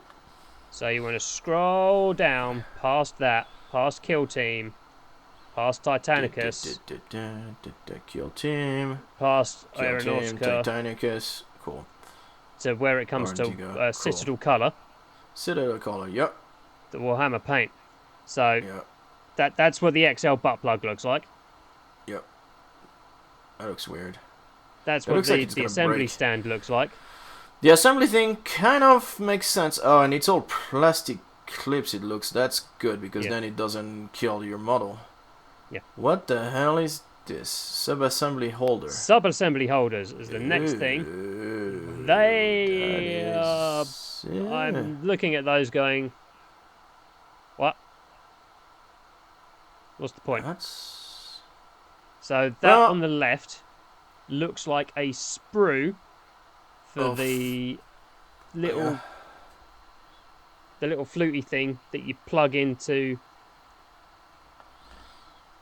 Yeah, it looks okay. The little I mean, pointy again, bits that go in your painting handle. Do, and I'm like, I just if you're going to paint the head separately, you can leave the head on the sprue and then put the sprue in your painting handle. True. Or just hold on to the sprue. True. I mean, well, yeah. I don't mean to like steal the guy from TikTok's deal, but yeah. They look basically pointless to me. And they've got a redesign of the Citadel spray stick. Yeah, it's which has a trigger handle, which I mean, guess makes it easier to hold. So great, good job. More rubber bands, and this one rotates, so you can just that's cool. Spin it around. So I mean, it's actually a good redesign for something. So I still don't think it's that necessary or something that I'm going to be buying, but I'm sure somebody out there somewhere will be the target audience for this, and for sure. Yeah. Without any irony or no, like you know, you remember that and I did a shout out like along one of the first episode that we did to a guy that does a lot of sub-assembly, and like this is definitely, I mean, he had like a lot of those Space Marines like completely in different pieces and everything, and I think that's definitely something that he would be interested in. You know, like the painting handle, he had all the heads on little tiny pieces of paper clips and stuff like that. I think that's yeah. So I think that's definitely something that it should be. It could be a good thing. Now that we've seen what the Citadel Colour sub-assembly holder looks like, I imagine there'll be STLs for that up already in various places. So I can design that in about 2 seconds. So yeah. I mean, this is the thing. So again, like what I had before. So my thing is, and I've made this. So I've designed this painting handle. You can unscrew. You have your little base with one guy on it. You take another one, you screw it in, and you got another painting handle. And you can have one painting handle, 20 different things like this with a lot of different guys on it, and then you just go from one to the other. Yeah. And here you go. I've designed like multiples of it. This one has a shorter screw because then you don't spend as much time screwing it in. So I think it only has like 2 turns. This one has 3 or 4. Before I made them like single piece, they have like different shapes that I've tried. I made a whole bunch of those. Like I have a whole stack. Like let me see. I think so. This one was too big on the top. This one was pretty good. I think is one. Yeah, it's the same. That's pretty much the one I'm going with now because it fits well in my hand. I've made one for my kids, so that, and I think that might be this one, that fits into their hands a lot better because it's thinner. I mean, this is what I don't understand. Like they made one and that's it. But I did use, like, here you go. Yeah. It kind of, it's the Citadel thing, and it looks the same. It's just I've refined it to really fit my hand, and I like here you go. Like I can hold it like this, and it's not going anywhere, and that's what I've done. And I've made like, I don't know, 1, 2, 3, 4. Probably there's a few back there more. I mean like 5 or 6 at least before I found the shape that I really like, and now it's like, yeah, here you go. So yeah, you can redo those pretty easily. I think. I mean the painting rack thing is something that I wanted to do. The spray stick. Yeah. Yeah. Because right now I use those, like. Yeah. Yeah, which I'm like, sometimes it's a pain. They're a bit too long. I don't care about the handle and all that stuff, and the fact that it turns and all. Yeah, it's just. I mean, you can do a stuff that turns where you get the little clip inside. That's easy to design. Again, it in 3D is fine. And the same for the sprue of things holding the heads. I mean, you can do that fairly easily as well. Like, yeah, that's just a basic stuff. It takes about 10 minutes. The one that you cannot do is the little grippy thing. I think that's pretty cool. But again, not really used for it for me. No. Now, the rest of the stuff on here. Middle Earth. This is what I'm looking at. There's some like those the Wraith models. Pretty cool. So these are some stuff that have been discontinued for a while that are returning. So it's the spiders are really cool. Wow. It's because they're doing the Fall of the Necromancer supplement. So this is around like that bit in the Hobbit movies and like the book where Gandalf goes to Dol Guldur and they banish the Necromancer. Dude, you're playing D&D and you need some spiders. Those freaking spiders look awesome.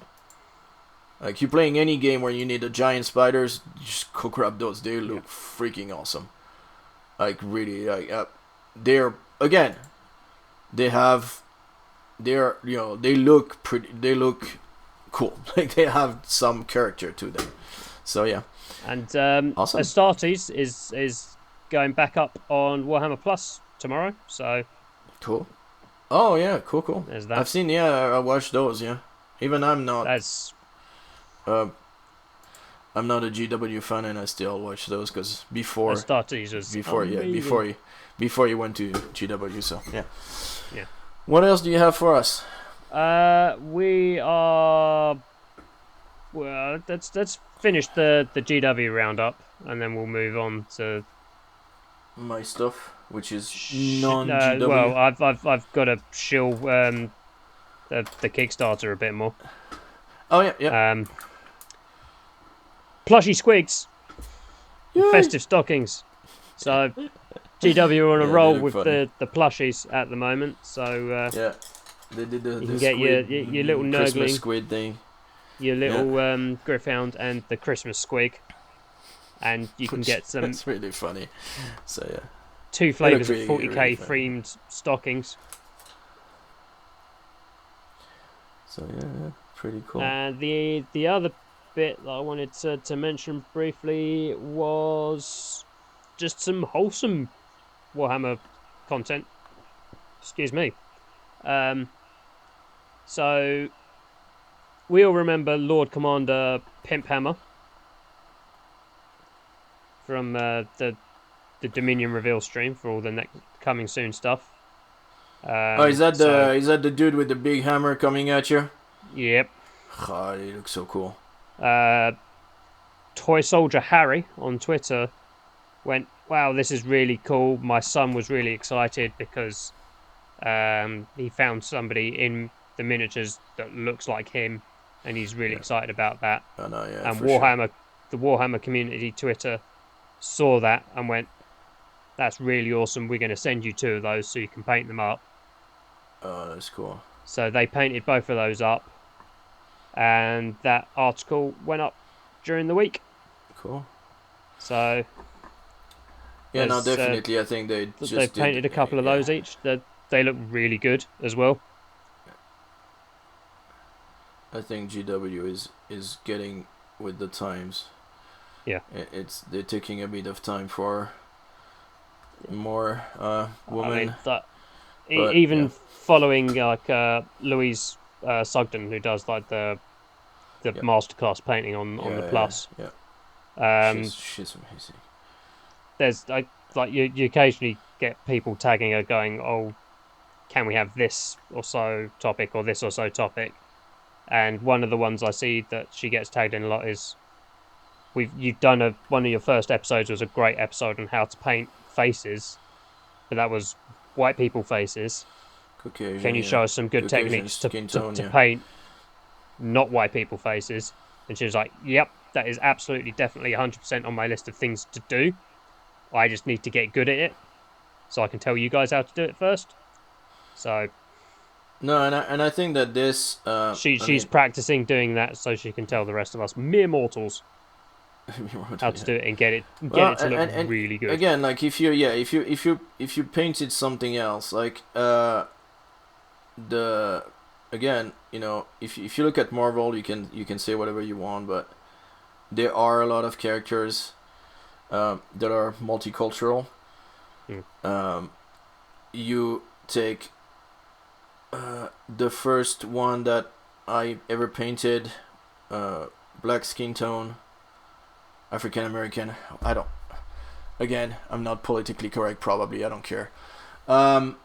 Was Killmonger, and I had to look online, and I was like, how do you get about this? And then even worse was when I had to do Wong, and you have to paint Asian skin tone, and like people are like, it's funny because most people will be like, oh, because of all the stereotypical thing, you're like, oh, you need to put yellow in the. Actually, no.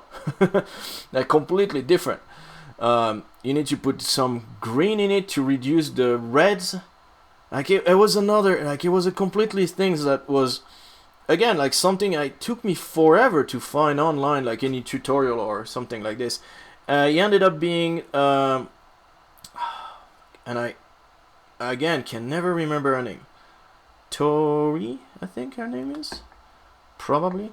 Who used to have, now she doesn't really do it anymore, but she used to have a YouTube, and she's a good friend of Uncle Adam, and she's the one that talked about using makeup brushes for dry brushing. And so yeah, and I was like, and she had a really good tutorial on how to do Asian skin tone, because she is Asian, and so she decided to do a painting tutorial on this. But again, like, it took me a while to find some good materials for doing that. So yeah, so it's good that someone like her, that like she's so good. Louise is so freaking good. Like, yeah. So yeah, I cannot. So is that gonna be only on the Warhammer Plus though? I imagine that That's the all she does now, masterclass, right? her job is doing Citadel masterclass videos. She still does the painting thing, right? Hangouts and all that, or does she doesn't do that anymore? I honestly, those are at weird times for me to watch. Yeah.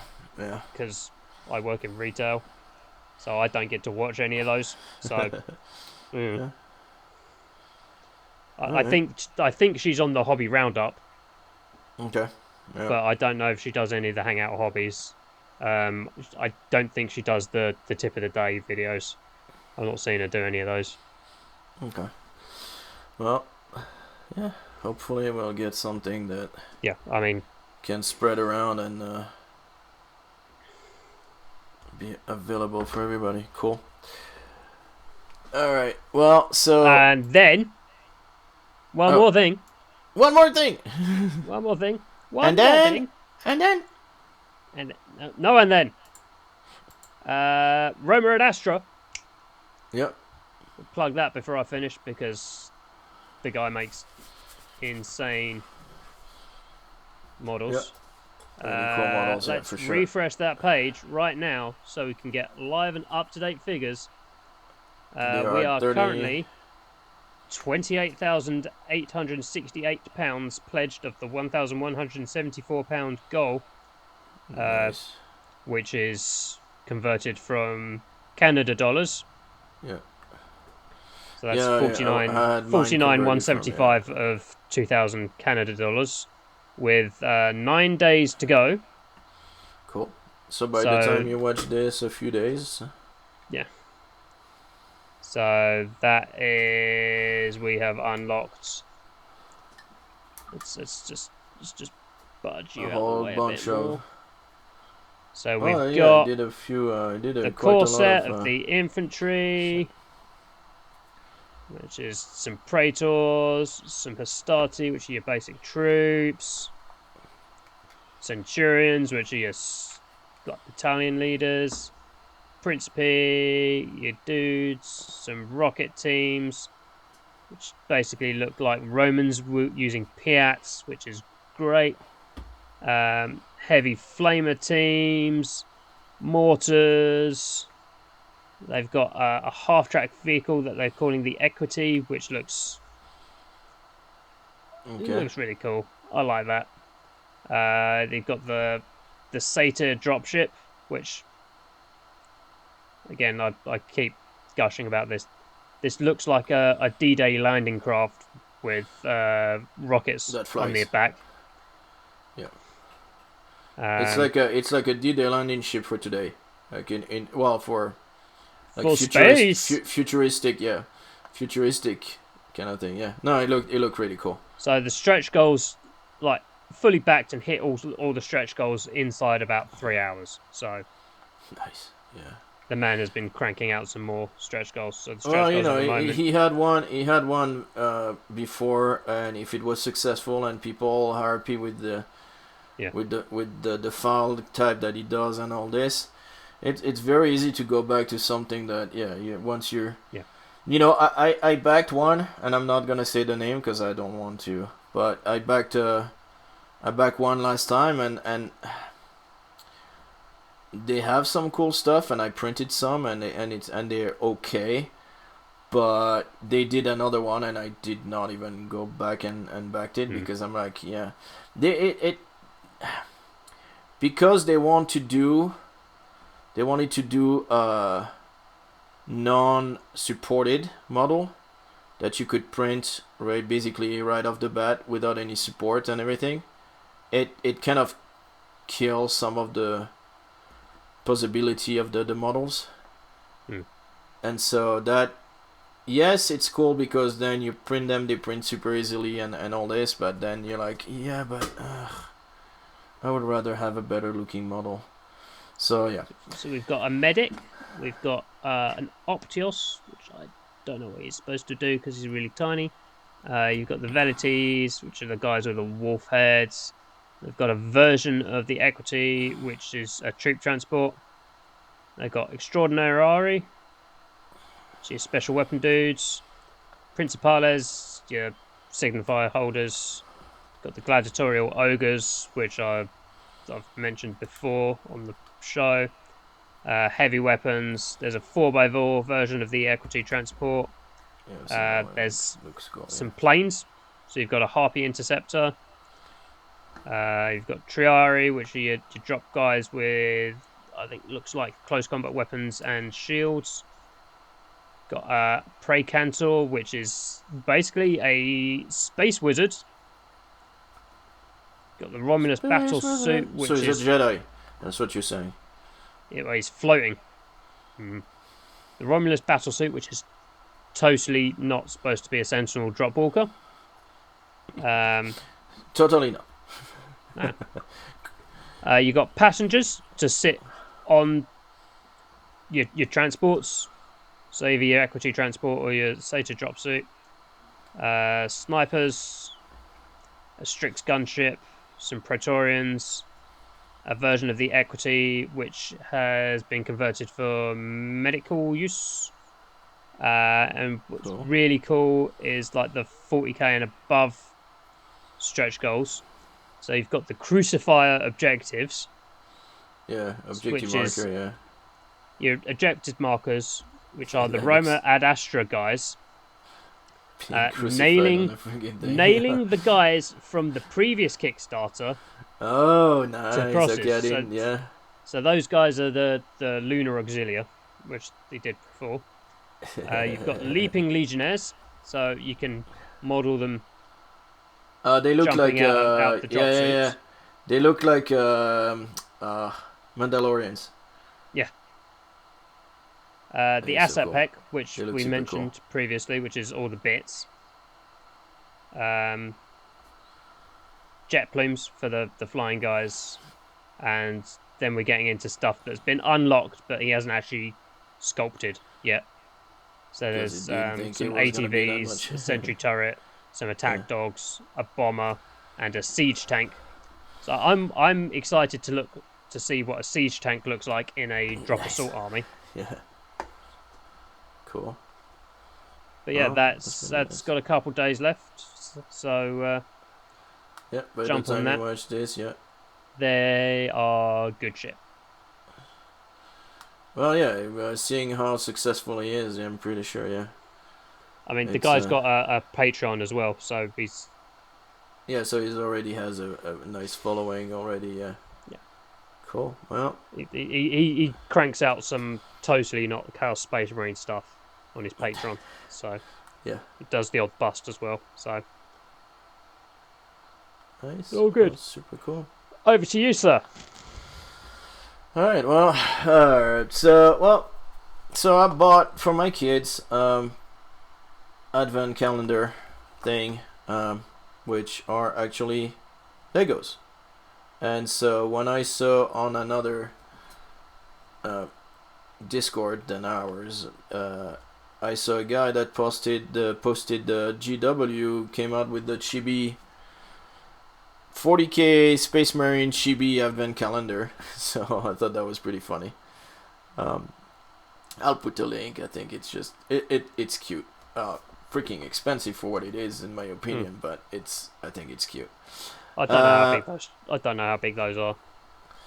Yeah, true. Yeah, I didn't think about so maybe that's why they're. But yeah, wrong one. So I think last year I got the Black Library Advent Calendar. Yeah. Okay. Yeah. Which was that? Was that good? That's 25. What were they? A3 art pieces. Okay. So it's like cover arts and bits of art from the rule books. Cool. Over 25 days. Some of them they've sort of edited a little bit to make into like movie posters or like Fight Club posters or stuff like that. So it's not just straight cover art whole way down. I think the last one was like a a shiny, as it were, Christmas Day one. Cool. I've got all those saved on my Instagram. All right. Cool. So go on his Instagram and take it up from last year. I haven't seen them mention that this year, so I think the Chibis might be replacing a replacement for, which kind of makes sense given the global paper shortage. True. Yeah, cardboard and paper and stuff. Yep. True. I mean, that's. We're not saying that's absolutely the reason why all the stuff is getting pushed back and delayed from Games Workshop at the moment, but they print all of their stuff in China, and it's expensive to ship stuff from China at the moment. Yep. Very. So, I'm sure that's just a coincidence. Not that Games Workshop will ever tell us. Well, yeah, that's one of the problem too. Yeah, it's like a lot of. I mean, everybody knows they could just say. Dear Games Workshop, we would. You told us that you had to push stuff back because of global issues that we all know about. All right. Well, yeah, we'll be get fine. A lot of less people going, "Where's this?" Well, you know what's going on. Well, yeah, but it would be nice if you tell us. So, yeah. Well, so apart from that, I wanted to talk a lot about. I mean, I have a couple of Japanese theme news. So one Kickstarter that I've seen and that's really piqued my interest in Senjutsu Battle for Japan, and so it's more a board game-ish. Where you basically have 1 to 2 models, tops, and you basically go and fight each other. It's card driven, so you have a deck of 40 cards, and you can build your deck. There is some restriction, you can only take 2 of those cards, 3 of those cards, blah blah blah, but you can build your own deck with your own special ability and everything. And basically go ahead and do a fight. X base, because you can rotate, and depending on where you rotate, and then your attacks are going to be on specific. And you do a blind, so you draw, you pick what you want, and then you reveal at the same time at the other person. Just like a combat kind of thing, like where you're fighting. You don't know what the other guy is gonna do.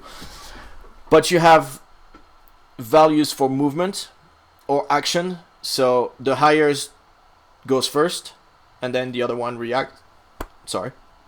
So, interesting mechanics, really cool minis, very small board, 20 minutes play time when you do a fight.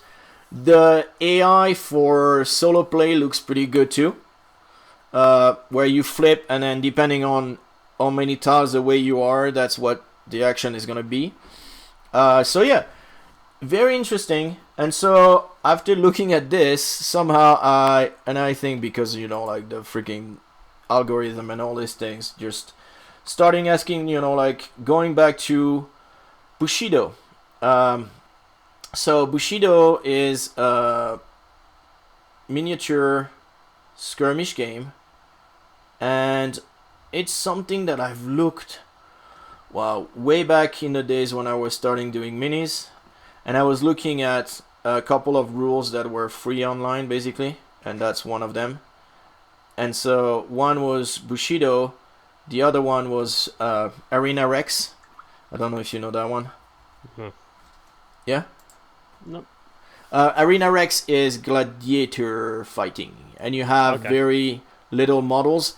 And they the attack goes into a tree, like you can choose, like depending on maybe success, you can choose what you want to do. So you can say, oh, I'm gonna damage 1, then push him away, then walk towards him, then attack again, and you follow that like a tree kind of thing. So anyway, I was looking at those 2 games, and so Bushido now so there is since then there's been a second version that came out, so they are they are second edition now, And so there is a Wave 2 models and faction dice that just came out. There is a couple of new factions from when I was looking at it way back in the days, like 3 years ago. So 6 factions are getting new models, and there is and I will put in the description below and stuff some places where I found some cool Japanese style scatter terrains and Japanese temple and things like this. Bushido is a very cool game. Pretty complex. A lot of traits on characters that are that will make, you know, like you will be like, oh, my guy's got this, your guy's got that, so now I can reroll one die. I can force you to reroll a die. You cannot put me prone. You cannot push me. You cannot do this. You cannot. So there's a pretty extensive list of traits for each of the character, and each characters, pretty much you have a team of like maybe 4, 5, 6 models tops, and they all like name characters and they all do their own thing. But really interesting, really solid set of rule, and yeah. So looking into it, might pull the trigger on a couple of starter box. And see if because there is a whole thing of snake people where either they have the bottom half as snakes, or they have a snake head, or they do poison and all these things. And my son is a big snake fan, so it might be interesting in some of those models. So we'll see. But yeah, looking into it right now, reading the rules, looking at some let's play from Guerrilla Games. Guerrilla Military Games. Yeah. Yeah. Ash Parker. Who reads book. Yeah. So man, this guy's. I mean, he's done everything. Like you wanna find a skirmish game. He's probably got a let's play about it, and he's got a review on one of the starter box, which is not available anymore. But anyway, so the other things again, I'll put links below, but yeah, Bushido, interesting. We'll see if I want to pull the trigger on it or not, on a couple of boxes, and see where that takes me. Metal miniatures, so I'm a bit but they're pretty nice. They're well sculpted and everything, so we'll see. Again, not too sure. I'm keep reading the book. The rule book is like 94 pages. And there's not that much fluff in it, so but it is free, so you can download it and like I do, and look at it and be like, hey, let me see what I want to do with it. Now, a couple of other quick news. Heroes on Might and Magic, which we all probably played on computer at some point. From 1 to 6, I think they went. Yeah, there's quite a few of those. Yeah, you play one of them. So there is a board game that's gonna come out. Polish game developer Archon Studios, they got the license. So, and they're the people that did Wolfenstein, the board game, which I don't know. I have not seen, so I don't know. So yeah, it's gonna be beginning of in 2022. It will come up. Another video game installment into board game will be Elder Scrolls Skyrim Adventure. That's gonna be on Gamefound. So that's pretty cool. Now, Marvel Crisis Protocol, they got a big errata on the rules. Some very interesting changes. So before, for example, if you had 2 Doctor Strange, if it was the same name character, alter ego, you could not put it even in your roster. You still cannot put them 2 in the game to, you know, Doctor Strange, whatever his real name, whatever, Strange, blah blah blah, Vincent Strange something is his real name. So you can still not put 2 of those in the game, but you can put in your roster, you can put 2 Doctor Strange. So you can have, because he can take different gemstone, you know, from the Infinity Stone. So you can have one with one and one with another, and then depending on what scenario you have, decide which one you want to put on the board. It cannot be the same one, the same character twice, but it can be like one of the two versions of him, and so on and so forth. So you can it gives us a little bit more room to play with, because now a lot of characters are getting a second edition. I mean, Peter Parker, Amazing Spider-Man, or Spider-Man, you can have both in your roster. You cannot put them both in your team when you play the game, but you can have your roster of 10 characters and then choose from those. So that's one of the big change.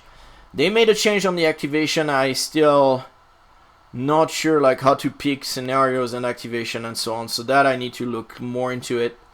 But yeah, some good changes, I think. Honestly, not too sure. Most of it seems really good. The activation one is the one that seems to be dividing people a little bit, so we'll see how that pans out. But other than that, also before, if you took an infinity gem, because they don't call them stone, they're infinity gems, as in the comic books they call gems, not stone. So if you take one, it removes a character you cannot take in your roster. Now it doesn't. Right. So that's a lot better. And also now you have cards, the team cards that you use, special attacks and combos and things like this, and really cinematic things that you can do. They come into tactic cards. Those now, before was 8, now it's 10 that you can take. And I talked about it before. It's because there's a lot more cards that are character specific. Like there is a new one where there is a laser. You have the laser cannon from space shooting into from Iron Man. So he's got Prometheus or something like this, which is basically a giant laser cannon in space just crushing down into whatever you want. That can only be used by, well, Tony Stark. Not even Iron Man, just Tony Stark, I think it is. I'm not sure if it's Iron Man. I think it's really Tony Stark. So even if he's not as Iron Man, you can still use it or whatever. But so there's a lot more things like this. There's new cards coming with Miss Marvel and Captain Marvel, basically together doing combos. So, and I think that's really cool because it goes back to the whole thing. And again, Miss Marvel is, she's Muslim. Yeah. And so, you know, like, I think, honestly, I think they've done a really good job so far. A lot of, and Marvel, a lot of female characters are pretty freaking badass. You know, like, if you take Captain Marvel, and I think she got a errata.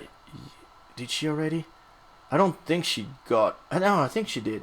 But no, she did, and now she's again a lot better, because she's just super powerful in the comic books and everything. But anyway, so yeah, well, she's the Superman of the. I think she's pretty much Superman of the thing. She's stronger than would be like Wonder Woman or something like this. I think a lot stronger. So yeah. That's pretty much my news. I mean, I had a very small errata for the Stormcast book. Yeah. Yeah. It fixed some stuff that people were like, that probably shouldn't be like that. Right. Yeah. And clarified some stuff that was probably alright as it was. So, I don't know. No, like the errata they're doing is, I mean, the cards, which I've posted all the new cards and everything. Every time I see a new one that they show on the stream or anything like this, I post it. Some really good changes. Sometimes, you know, it's just like one attack. Instead of being 3 powers, it's only 2 powers. And that makes a world of difference, because you know you're going to have those 2 powers every single turn. And you know you're going to be able to have that attack every single turn. Well, before for 3 you were like, oh, 1 turn I might not be able to do this special attack. So just those little changes makes a whole world of difference. That's for sure. So yeah. All right, how's you guys looking? My dude is looking pretty good. I'm really happy. Finished doing all the gold. Right, I cool. made the executive decision halfway through that the sunburst / lightning design around the face on the shield, I'm going to be doing that silver, because I've done that silver on the round shields on the annihilators, so should probably keep that consistency across the models. So, you know. Yeah. Makes sense. Cool. And I finished doing that, and I was like, I'm still tired, and getting a bit of a headache. So I've not moved on to anything else on those. We've been yapping for what, 2 hours. Here we are. More 2 hours and 50 minutes. Audacity says 2 hours 20. Yeah, 2 hours 15 on my phone. So yeah, probably around that. Oh shoot. Oh yeah, because you had to remember to turn your phone on, didn't you? Yes. Well, I'm really happy about my Mysterio. He's looking good. The little bit I can see of him in the corner of your camera looks really cool. So. Yeah, the grainer is looking pretty good. The cloak needed a little bit more work, I think, on it. I'm starting to do the shimmering thingy, which I think I will probably use those two, which I'm still trying to... Oh, shoot. Well, that one is gone. I'm still trying to figure out how to use them properly. I used it on my Ogroid, and those are fluo yellow and fluo green. And so I'm because I want to do the shimmering thing is probably... Right now I'm using some livery green, which is pretty bright. I don't know if you but I think the fluorescent will give it a more mystic look, which is kind of the whole point of the thing. So yeah, and I decided that I was not gonna bother with the thing in his back. I just did everything purple, and now I'm going over it again to get the yellow thing. So that's gonna take a while because my yellow is super diluted. My green is super diluted, so it's gonna take a while to cover. So I might just have to go back to it with something a little bit less, and then I will have to do all the gold. And yeah, it's looking good. I'm happy where it's going so far. So yeah, so far so good. Nice. Good shit. Alright, well, thanks a lot. It was fun again. A good 2 hours and some change. I'll try to get to it tomorrow. I don't think I'll have time tonight to work on it. But good to sign off first. Goodbye, dear listeners. Well, no, this is what I'm saying. Is like I'll try to get to it tomorrow and have it out for the people on Friday. Oof. We'll see. If not, when did I get it? 2 weeks ago, Friday afternoon, right, for my time. Yeah. So I'll try to do the same, or before if I can. So again, people, like, subscribe, comment. Give us new stuff for us to talk about. That would be fantastic. We have a couple more subjects, but yeah, like we said, we're running out. We'll find some more, I'm sure. Join the Discord, join the Facebook group. Yeah. Post stuff, show us your work, and again, enjoy the hobby streak. Keep hobbying and yeah, enjoy. And yeah, let's don't forget Dana Hall soon on 1,000. go say good job. Look at everybody's stuff. Like I said before, I'm trying to do it more. Latest hobby streak, go down, and then say everybody, send them a like and be like, good job. And yeah, pretty much that's it. We'll take a couple of pictures and post for today. Long session today. Woohoo! All right, everybody. Bye. See ya. Bye, Liam. See ya. Yo. This has been an episode of the Hobbystreakers. If you're following us on YouTube, please leave a comment, like, subscribe, and don't forget to ring that bell for any future episode. If you're following us on a podcast, please leave a positive review. Thank you, and don't forget to keep that hobby streak going.